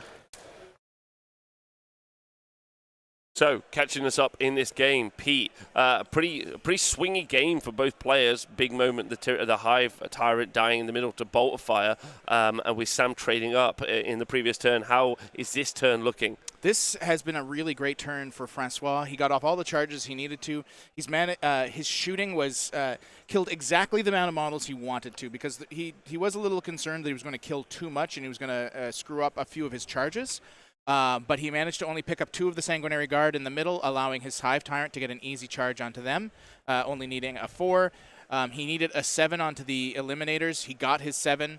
He needed, I think he needed a 6 actually. He needed a 7 up here to tag this unit over here. And what he's done is he's chained them down in such a way that when he kills this unit, if he kills this unit, what he'll be able to do is on his consolidation, because he gets to consolidate towards the nearest unit, put a model on this objective and steal it from Sam. So Sam really, really wants this unit to live to see what happened here. He did put the Venom Thropes into the Sanguinary Guard as well, so he can give them Unalways Strike last. I'm not sure if he did so, but I assume that was the plan. Yeah, as you can see, this terrain becoming again increasingly important as these units move through, especially these infantry blocks for their ability to fight really effectively through them, and that jumping infantry movement is coming in pretty killer as well. Yeah, this is great for Francois. He's put himself into a pretty commanding space from a board controls perspective here. Cutting down Sam's primary is massive coming into this final turn, or coming into the bottom of 4 for Sam, because he would really like to be scoring an 8, and it's very likely he'll only score 4 here with the way that this is playing out, if not a 0. Yes, so only 4 warriors able to fight into the incursors at the top or in the middle. Did he already pick up the Eliminators there? Yeah, he did. They just agreed to pick up the Eliminators already. Yeah, they weren't arguing about it. So then we got the unit at the top right that's going to try and pile in and consolidate. Okay, so this is actually just the rest of this unit fighting in these incursors to see if you can clear them off the objective. Got it. Yeah, because it's going to be really tough.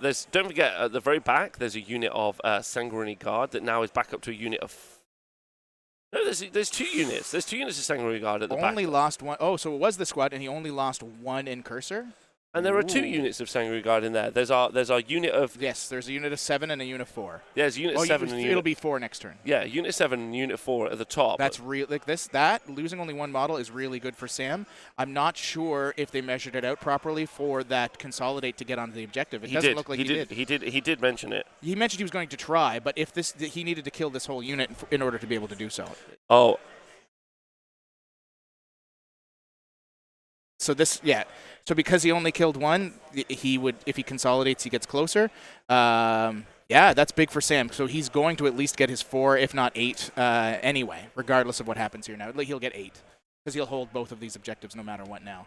Oh no, this is a 2-3, so he'll get on. Okay, so this is the Maw-Claw Tyrant. This is the Foot Tyrant. He's going to have 2 additional attacks because he gets 1 more from the Maw-Claws. Going into the Sanguinary Guard. And it also has exploding 6s, I believe, right now. Let's see if he manages to wipe the squad. 8 wounds. I believe this is AP 4, so they're going to get 5 ups, the Sanguinary Guard will. I might be mistaken here. Yeah, 5 ups.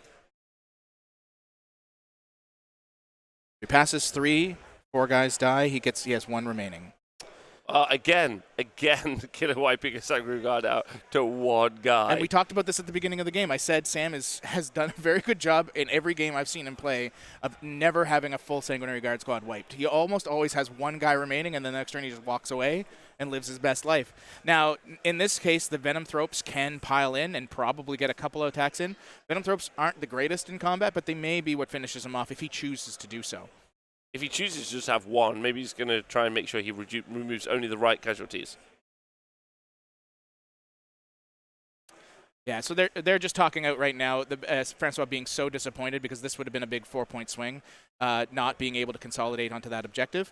That's really big for Sam. Especially when the points are so close, like 9 points in it, like you're going to want 4 points to like bump that lead up. Yes. Like that is very interesting. And leaving the one Sanguinary Guard is big for Sam as well because it's just another guy that he can hop somewhere else to get relentless assault points when his 2 other squads of Sanguinary Guard come out to play. Because this Tyranid Warrior squad is not long for this world, I don't imagine. I can't see Sam pushing to the middle. Maybe I'm wrong here. It is a juicy middle to go into with those Venom Thropes and the Hive Tyrant. I think he's very unlikely to be able to do that. But okay, the Tyrant Guard are fighting into the Assault Marines. They only killed 2, so there's 3 remaining. Francois having a lot of whiffs here in close combat. Like that's not the best. No, it's not the best, no. Because Francois would have hoped that those Tyrant Guard could have wiped out that unit or brought them down to 1. 3 of them. Okay, so 2 remaining because there was a warrior in the back as well that managed to pick up another.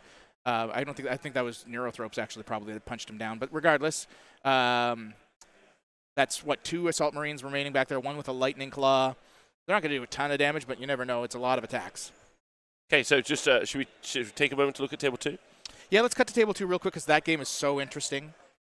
Ooh, I don't see a lot of Harlequins, but you never see a lot of Harlequins. I don't see a lot of Harlequins. You never see them. They're always hiding underneath stuff at all. Let's listen into the players and see what they're saying. On.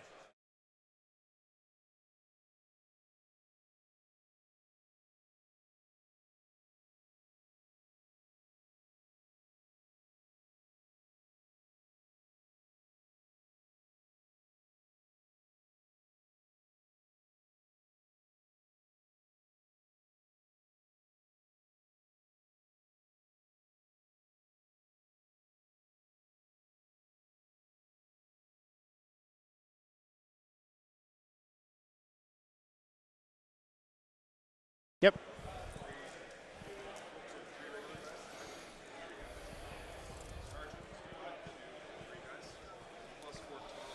Yeah, it's the furthest it goes there. Yep.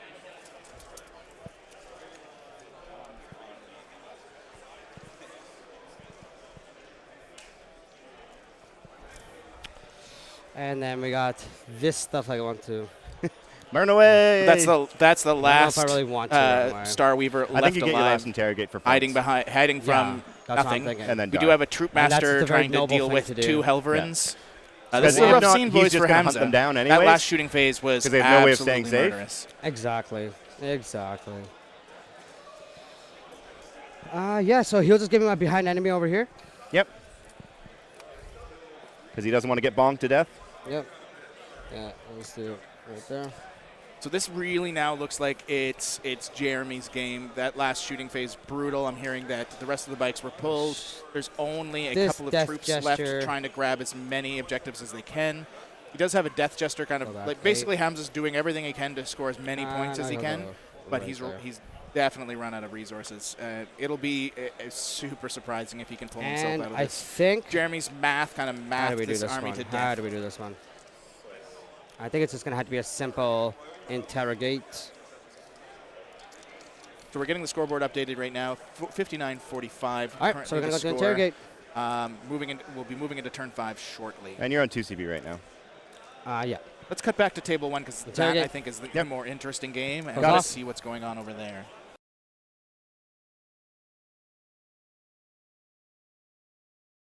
Run. You got this.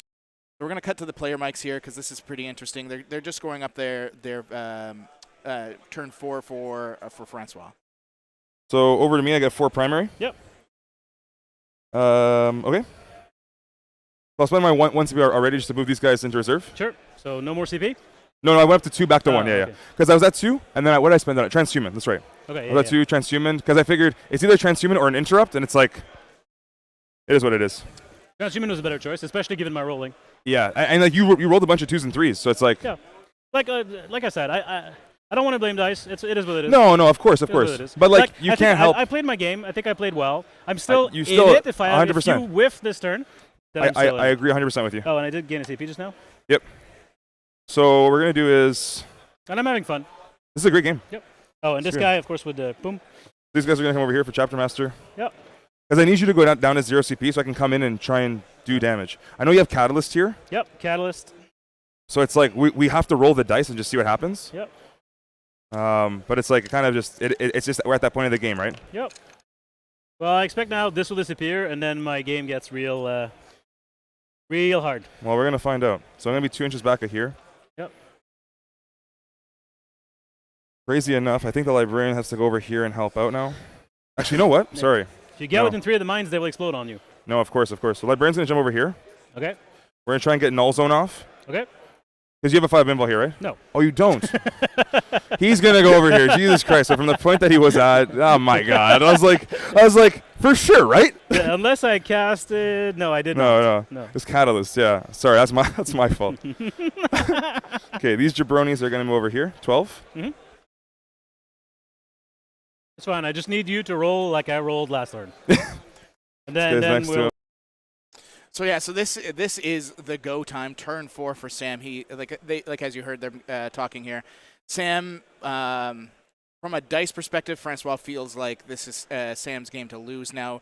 That transhuman on the incursors up top, that's what kept them alive. Francois rolling a ton of 2s and 3s, which normally would have killed those incursors, didn't this time because of it. The incursors clapback did pull a warrior, so there are only 2 remaining there.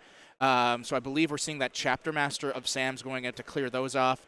We've got the librarian coming over to assist the sanguinary guard, as well as the sanguinary priest. And then we have a squad, that squad of like 3 or 4 sanguinary guard coming out to the mid board is what I would guess is happening right now. So yeah, this is definitely like Sam's go turn. He really wants to clear off as much, if not all, of this Tyranid warrior squad. They do have Catalyst up, so it's not a guarantee. It's going to be a ton of attacks into them, a ton of buffed attacks.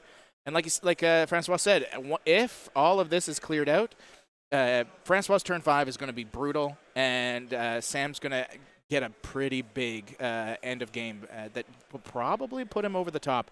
But still, it's anybody's game. There is another unit of incursors that have been put back into reserve using guerrilla tactics, so they'll be able to pop back onto the board later. Yeah, and we see another sanguinary guard popped in from the sanguinary priest. So there's 4 men in that squad. I'm assuming he's actually going to try to put them into the Hive Tyrant. I wouldn't be shocked if he does that instead of the Venom Thropes because of that potential fight last ability. Let's hear what they have to say, because I think we're at like a critical moment for everything involved. Smite into the Spores. Yep. No. That does not go off. We're going to Psychic Scourge the Spores. That goes off on a 10. Hard 10. You can deny on an 11. You have nothing else, right? So yeah. Might as well. Oh, I saw the 5. And yeah. So what's your leadership on Spores? 10. Are you serious? Yeah. Yeah, leadership 9, so we roll off. 9 plus 2. Okay, so you beat me, so nothing happens. All right. Okay. It is surprising, but yeah, they're leadership 10. Yeah. Over to shooting. Yeah. These 2 auto bores are going to shoot into them. Yeah. 3 hits. Toughness 3. Yeah. 3 to kill. 2 kills. Well, no, they have a 6-up save. Do you have AP? AP 1. Oh. Yeah.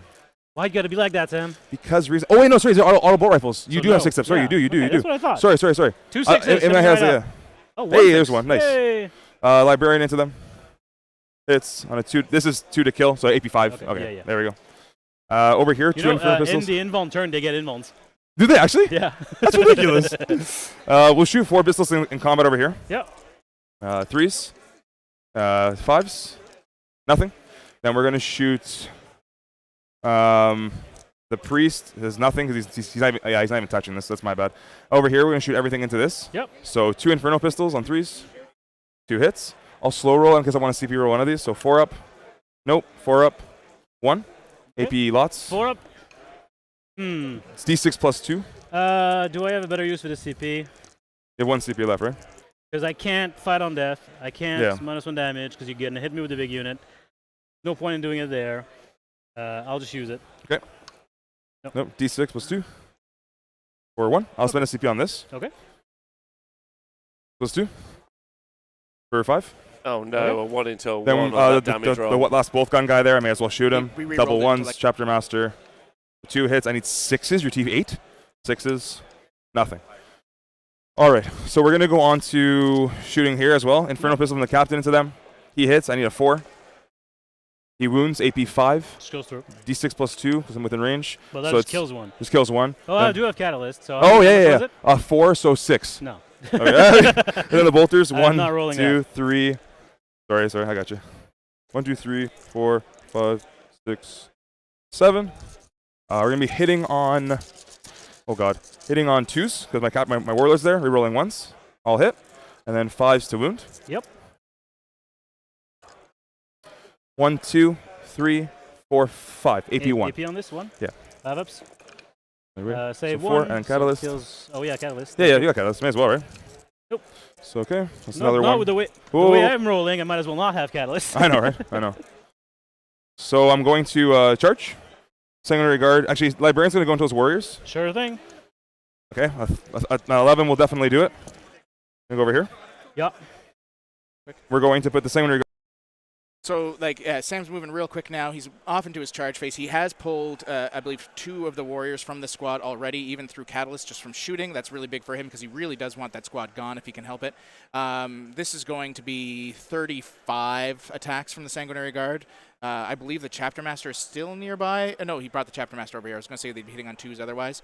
But still, a ton of attacks.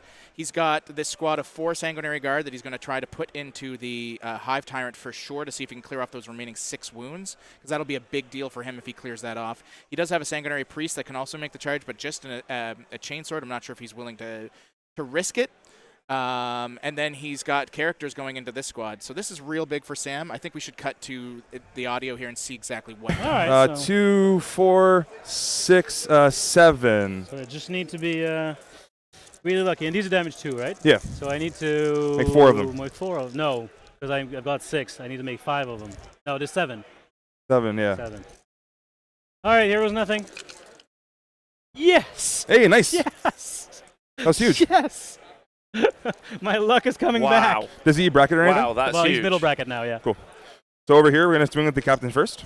Oh, thank God. That now is massive for that Hive Tyrant to live through that. To roll that many 4 ups. 4 ups. It's crazy. Like, that's real bad for Sam. Sam did not want that to happen.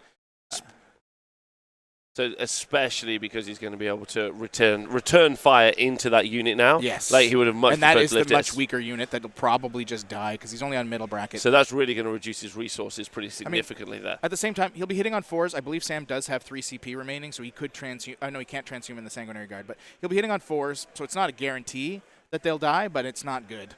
But the Sanguinary Guard charge right now, so they're fine, right? Yeah. Yeah. This Sanguinary Guard squad should wipe this unit, or at least bring it down to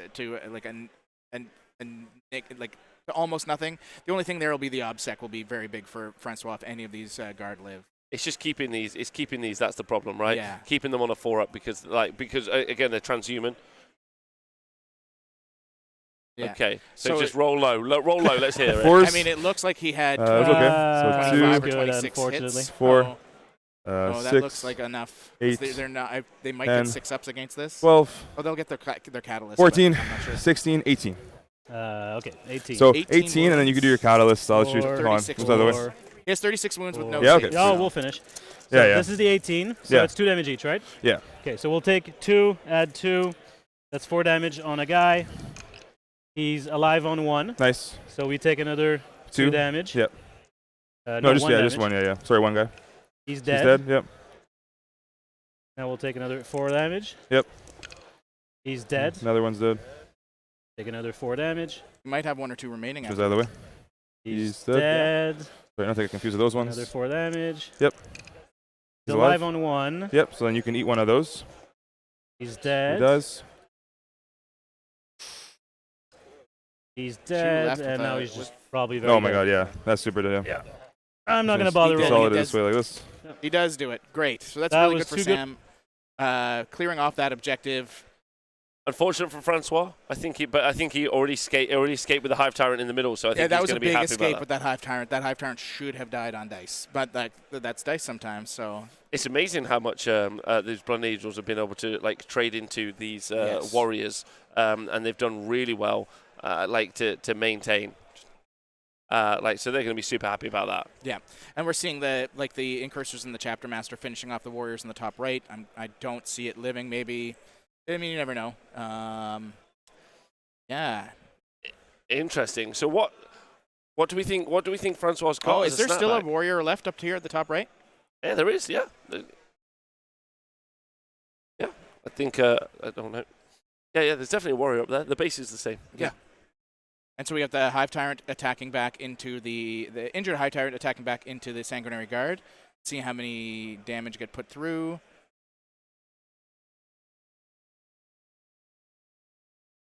And it looks like that one warrior has 2 remaining. I figured those warriors would die. Maybe the Incursors haven't attacked yet because that would be. Yeah, because the Incursors would still get to attack. Oh, 6 attacks all hit. Oh boy.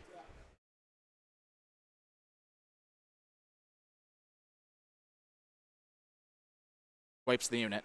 Wipes the unit. That's massive because that Hive Tyrant could then comfortably go into that top left-hand objective and also punch into the other Sanguinary Guard unit. He could, for sure. And look at that immediate consolidate. I want all of that movement right up there. That's put him in a really good place. That's super unfortunate for Sam in that particular play. Yeah, I mean, Sam's done a great job, though. Like, look, he's controlled the board space quite nicely. But like I said at the beginning of the game, I just think this is a resource management game where he just started. I think he started 2 units down.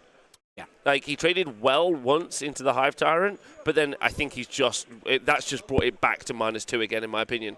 I think you're right. That said, like, the game's not over. Sam does have bottom of turn, and that's really big in a game where Francois is low on resources himself. That said, this one warrior not dying is also big. I mean, it'll probably die next turn, but like, it's just another thing that Sam now has to worry about. The backfield is a lot better protected than I think Francois. Those Assault Marines have gone. Thought he would be. The Assault Marines, I believe, are gone. He may have put them back into reserve to bring them back down turn 5 with Upon Wings of Fire. We'll find out what happened with the Assault Marines. Oh, okay, we've got a result on table 2. Thank you very much. This is Hamza and Jeremy, and I think that we saw a win for Jeremy. Yeah, we'll get the final score here momentarily from Richard. But there you can see, so the Imperial Knights I just think they just spiked really high, and Hamza rolled like some of those invuln saves lower than he wanted, and then the numbers just kind of like played out. We might be able to get an interview from Val when we get an opportunity to talk to the players. I think that would be great. But Richard, can we get the final score on Hamza versus Jeremy? Yeah, just the final score, the actual final numbers. It's going to kind of be important because actually that puts Jeremy within striking distance of the podium. So 94-78 for Imperial Knights. That's big for Jeremy if somehow Francois and Sam end in a draw. Yeah, only if they end in a draw. But that would give Jeremy the battle points where he probably surpasses both of them in that case. Yes, because his draw from the previous round and his only draw was a 1990. Yeah. So, 94-78. That's interesting. That's put Jeremy within striking distance of the final. But these two players have to draw. The points are very, very close. Let's take a look. There's only 10 points in it at the moment if all the scores are updated on this. Yeah. So, and the kind of the big swing here, the thing that we aren't seeing, looking at the secondaries, both of our no prisoners to be scored. And I think that's going to be big. I believe Thank you so much. Sam is the one that has the better shot at no prisoners here, just due to the fact that he has pumped out more wounds. I believe Francois can only max 13 no prisoners if he kills everything, and Sam can get the full 15 on this. So we'll have to see how much work this Hive Tyrant can do. That's going to be very key to Francois handling this off. So Nids have already gone into shooting. We've seen him kind of spread out into as many objectives as he can. He's got his Venom Thropes onto this. And he's trying to kill these Incursors to force Sam to have to really manage his resources on that turn 5. Oh, okay. And then we've got the Tyrant going into the Sanguinary Guard left-hand side. Yes. Okay, that's going to be important. That's going to be quite a big... I definitely think he can hurt them. I'm not sure he can wipe them. Like it is 7 Sanguinary Guard. He can knock them down to 2 or 3 dudes quite easily. But there's also a Librarian in there, I believe, as well. So both Incursors died to shooting. It had to be expected that was going to happen. There is a Sanguinary Priest all by his lonesome there as well. Yeah. We've got into some very tight game now. Like, there is not much. Let's listen to the players, shall we? Yeah, see how they feel. I don't remember my list. I'd rather hear everything they're having to say. I keep having to check. Yes, he has Psychic Scream. Okay. Goes off. D3. Shoot. Nope. Okay. Actually, we're going to like this for this guy. Yep. Yep. So charges. Yep. Turn goes in. Yep. Do I want to charge these guys with them? I think so. Might as well. It just gives you. If you kill me, though, it just gives you. Well, either way, I get movement out of it. Points. Because you won't kill me with those guys. Well, it's going to be 15 attacks, hitting on 3s, wounding on 2s at AP1. So I might kill. A guy or two, yeah. But then you kill me back, and there are 4 wounds each, so I'm not gonna. Yep. So we're just gonna go with the tyrant. So he killed a unit, so he gets +1 attack, so he's on 7 now. Nice. Hitting on 4s. The Maw is really fun. Yeah, it's really good. Hitting on 4s, rerolling 1s. Yep. Okay. Nice. 1 miss, reroll 1. I'm making up from earlier. Really good. And 2s. now 2s rerolling. Yeah. So 2, 4, 6, 7. 7 AP4s. Yeah. It's a cannon roll, yeah. 5 ups. Each one kills a dude. They did. Oh, yes! That's huge. Okay. And that's going to be my turn. At the end of the turn, I'll score 3 more banners. That's really big for Francois. As you saw him shout, like, that was really exciting for him. That 3 more banners at the end. Seal it for Francois I do get 2 bonus. Killing that whole unit. I mean, he does still have the Librarian here. And that guy is you on can 4 take it away. wounds. The Librarian might. Let me see what I can do here.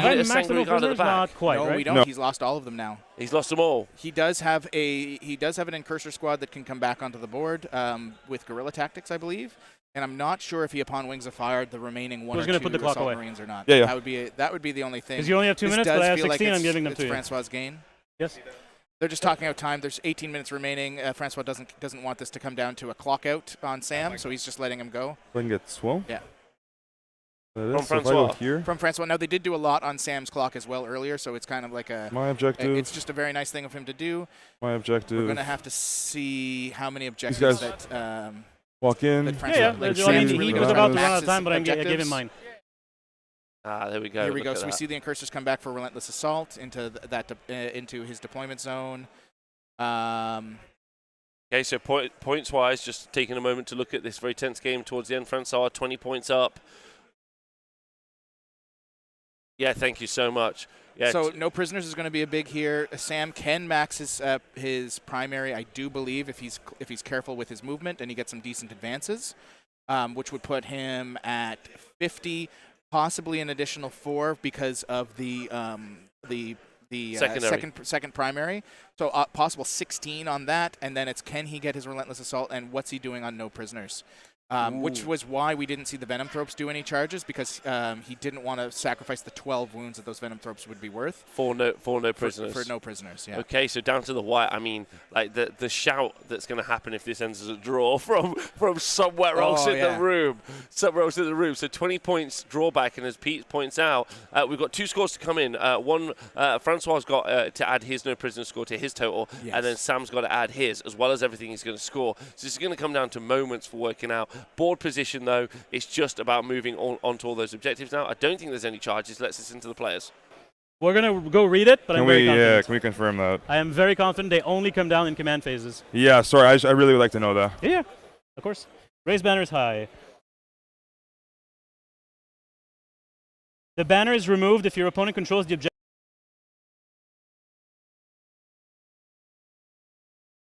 You remove banners at a different time. That's a change, right? Yeah, it was changed with Nephilim, yeah.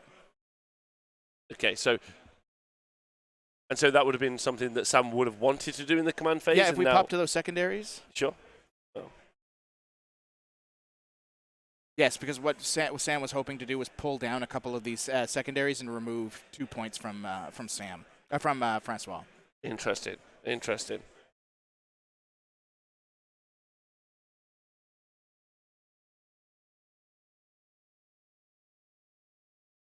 That feels like a really big change, like in between editions. Yeah, I'm wondering. It is a big change, and I'm wondering if that means that Sam just doesn't have the shot to make the points back. Interesting. So let's cut back to hear what they're having to say. Left. here. So 110. So down to 90 and 94 because of that. Okay. So it's 9 plus the bonus for 10. I'll do my math in a second. Yeah, I was actually going to say it really comes down to your math on that. Yep. To see what I have to do. So I have 10, right? Yeah. So they're.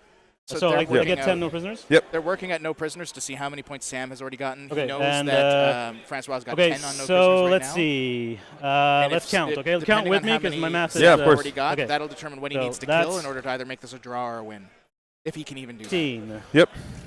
That's 5 warriors, so that's 30. Okay. That's 5 warriors, Thank you. so that's 45. That's 1, 2, 3, 4, 5 warriors, so that's 60. We've 5 just seen warriors. 10 points go on the board there. 70, 74 points now. 80. No prisoners. 83. 87. This guy. That guy, so 90. 94. 94. So 10 as well. Yep. Sam, so both Francois and Sam on 10 for no prisoners. Holy shit, I think I win, Sam. I think you do too. Oh, man. Oh boy, That's he's huge. going to be happy about that. I think that's the final score. We're going to talk about it, but So what do you I have what do you have? 77, 74 to me. 74.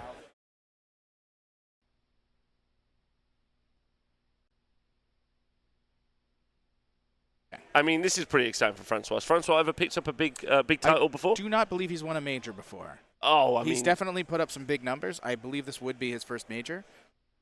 that would be good. I'm super happy about Yeah, that. 94 Really that what gives this you comes- 97. That wouldn't give you another no What this prisoners. comes down to So is he can that- go in and kill is them as that, well, right? So is that well, hive time? First let's kill. see. If we give Well, you of an course, extra point, I still win, right? So Yeah, no, I'm just seeing what I would need to so do, if right? you kill him, that's +8, so that gives you an extra point. Yes. Okay, so So then let's give you 11 no prisoners. So I'll roll 12. It'll be 12. 12. Yeah. Okay, I still win by 1 if that happens. Right. So what I'm going to do is because we should roll it out obviously Yeah, because we're not just going to assume I kill things. Yeah. I'm going to roll but here. Like if you kill them, I still win by 1. Correct? 77, The 76. thing is, if I can take them off of one of these bonuses, then I'll be -2 to your bonus. I haven't given myself any endgame bonuses. I have. Okay, let's. Yeah. So I'll do like this. So again, the math becoming the math being important right now, and just discussing what's going on. Yeah, so they're going through each other's points.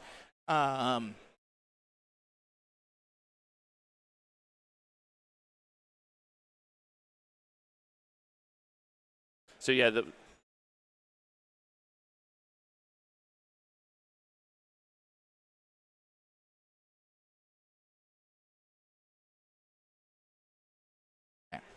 there's just So they're trying exactly. to. They're just. There looks like to be a scoring discrepancy between the two. Francois thinks he'd have 4 more points on top of what they're kind of talking through. Sam doesn't believe that's the case. So they're just going through how they've scored each round to make sure there's no discrepancy. Because like there is the chance here if Francois had been mistaken, given himself too many points, where if this librarian picks up these thropes, that Sam can turn it around and win by 1. I think that's what they're trying to say here. So let's cut back to player audio and see what's going on. Can see if they win the game then. I don't know. Depends. Yeah, maybe. So let's go here. I might not have won. I might have jumped the gun. Yeah. Okay. So we'll do this It's properly. going to be real close. So sorry. I mean, at this point, like it's been a good game. I don't really. So it looks like he has to kill that hive tyrant in order. Oh, for where this did my to thing through. go? Okay, so that's I why don't they're know. pulling back Just the disappeared on my librarian. phone. Excellent. So So if the librarian can kill the still hive have mine. tyrant, they're saying that that's the What swing. the fuck? All right. Well, This is that's incredible. annoying. This is so tight. This is super tense. Okay. That's okay. That's It's fine. okay, don't Don't worry, working don't through worry. it, Dickie. So I'm going to smite we've into got the warrior. voice here. Okay. It goes off on a 9 because Well, I mean, Shadow of the I'm within Warps. 24, so I might as well. Yeah. Nope. So he just dies. Yeah, he's just One dead. You're at 97 wounds now. Yep. Then we'll do Psychic Scourge. So that warrior dies, which Goes which off confirms on a the 9 relentless as well. assault For So no. we do the roll off though. So 9 plus. Okay, so 6. 6. Your leadership? What are you? I'm leadership 9 plus but my 6. Which unit? This unit right in front of me. I don't know. Yeah. That's all. Yeah. Because then you roll the 6 as well. So if you have leadership 9, only 1 mortal. If you have leadership 8 or less, I have leadership less 8 or less. Yeah. Okay. So there's D3 mortals. Yeah. So for 2 mortals. Okay. the venom thropes.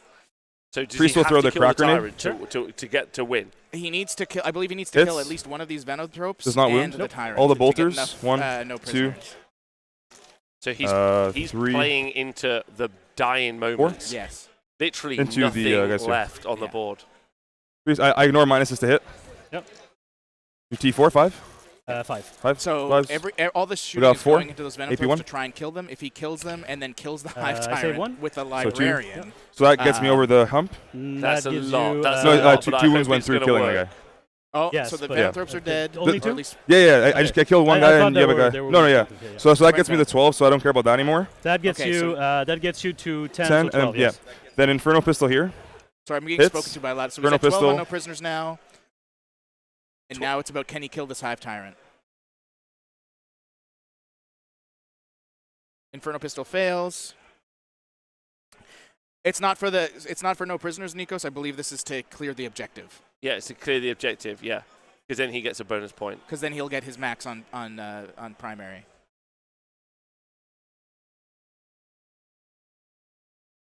Two, but they're 2d3. They are 2d3. He's he alive. lives on 1 wound. He doesn't die.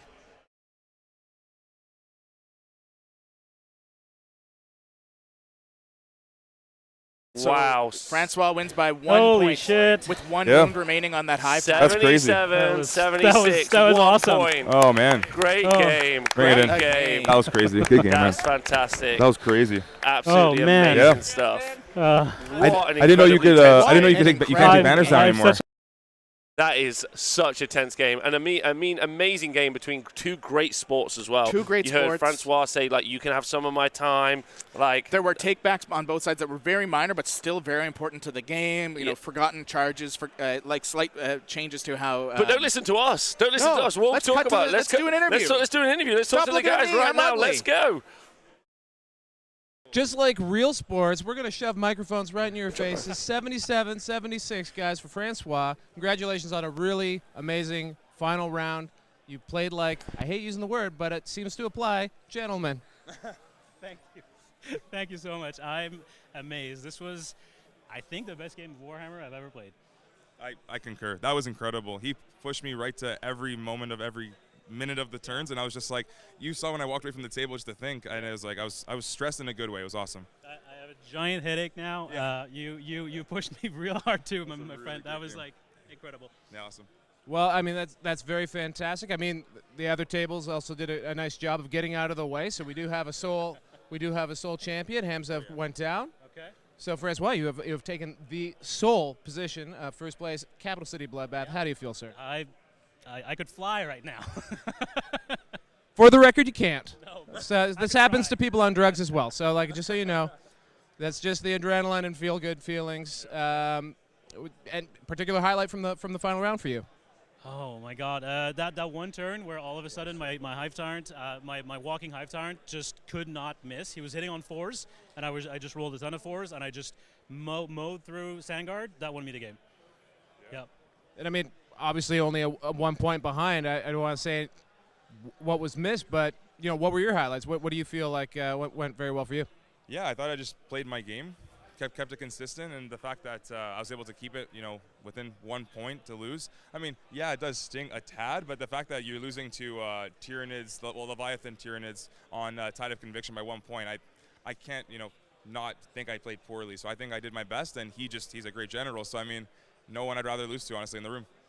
And I do want to add that I think that we had like a super friendly game, and I enjoyed playing you so much. I've never played this man before, which is weird because we go to the same tournaments and we usually end up at the top, but we've never played, and I'm so happy I finally got the chance.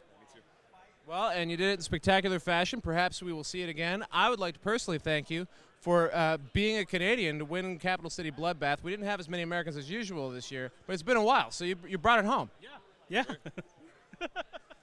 All right, guys. I think that's it from our. And Darren, he's the real winner. I will hand it back to the booth. He'll wrap it up. Congratulations to you both for a fantastic final. Thank you very much, Mr. Heffelfinger, and thank you to everyone who's tuned in to Capital City Bloodbath 2022. Falcon, great weekend. Got a highlight? Got a big favorite moment, do you think? I think my favorite moment this entire week, well, it's a toss-up. It's either between eating that sweaty lobster last night at the Chinese restaurant or just that finale.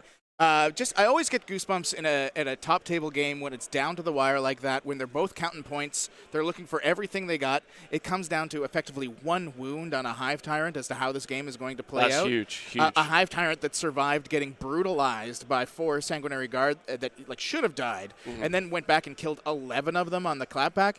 Like, that is such a cinematic way for this tournament to end, and it couldn't be like 2 better players in this room. Two nicer players either as well. Like Sam and Francois, both just beautiful souls. I mean, I know I called him Francois this entire time. I believe that is exactly how his name should be pronounced. Yeah, I think that's actually the traditional pronunciation. Yes, it is. If you go to France, that's how they do it. That's how they say it. Yeah. That's how they say it. I'm from near there. Yeah, like that makes sense. But still, just having talked to these guys over and over again this weekend, they're just amazing generals. They love this game. They love all the people in it. Like, couldn't be a better finale. Honestly, second time at Capital City Bloodbath, but like the community here in Canada is fantastic. Really, other than like 3 people, one of which is Val Heffelfinger. 3 really tight knit and actually really kind. So it's been super lovely to see all them playing and see everyone. So you obviously a good representation of the community, as were the players. So thanks to everyone who did appear on stream. Thanks especially to the stream queue yourself, who've been great. Tom, our amazing cameraman. Short shorts just pulled everything we could have ever asked for him off. Val making me laugh, even though I would Val never was hilarious. His face. I don't never admit that never to his again. face. Like, there's a moment, and I messaged Val about it a moment ago. You didn't only just see an exciting game of 40k coverage. You saw a small promo video for a self-published fantasy novelist. Yes. Like when do you get that mixture? Like, you just don't get that mixture. We also saw a 6th edition Warhammer Fantasy Battle. Like, honestly, I think I haven't yet unpacked emotionally what we've been witnessing, but it's been crazy. It's been a lot. It's been a lot. It's been a lot. It's and been a sweaty lot. lobster. Yeah, and thanks to Dickie for great table bossing and being amazing. So thank you to everyone who tuned in live. Hope you really enjoyed it. You're all brilliant and wonderful. Again, just really exciting to be talking about 40k. It's made me really excited about more 40k in the future. Thanks to everyone, and I hope you had a great time. Oh, final shout out to the organisers, to Darren and Chris. They pulled off such an amazing show. I wish you could bottle Chris Haynes' energy. It would make you fall asleep, but it would also be very intense. I would also wish you could. I wish you could also bottle the wild-eyed magic nature that's inside Darren C's eyes. Oh man, everything about him, especially when it comes to Chinese food. I love everything about it. Shout out to Francois, the champion, great champion, the Capital City Bloodbath champion, Frank. Woo-wee. Shout out to Jeremy Atkinson for also kind of going undefeated. Shout out to Santiago. I'll see you later tonight. Shout out to Cadence, Xander, and Owen. I'll see you tomorrow. Shout out to Rob Symes for being just the most beautiful smelling soul. Like, if I had to sit beside another individual for 20 hours over 2 days, I would not pick anyone else. We did it, boys. 40k is done, and we'll see you soon. Goodbye.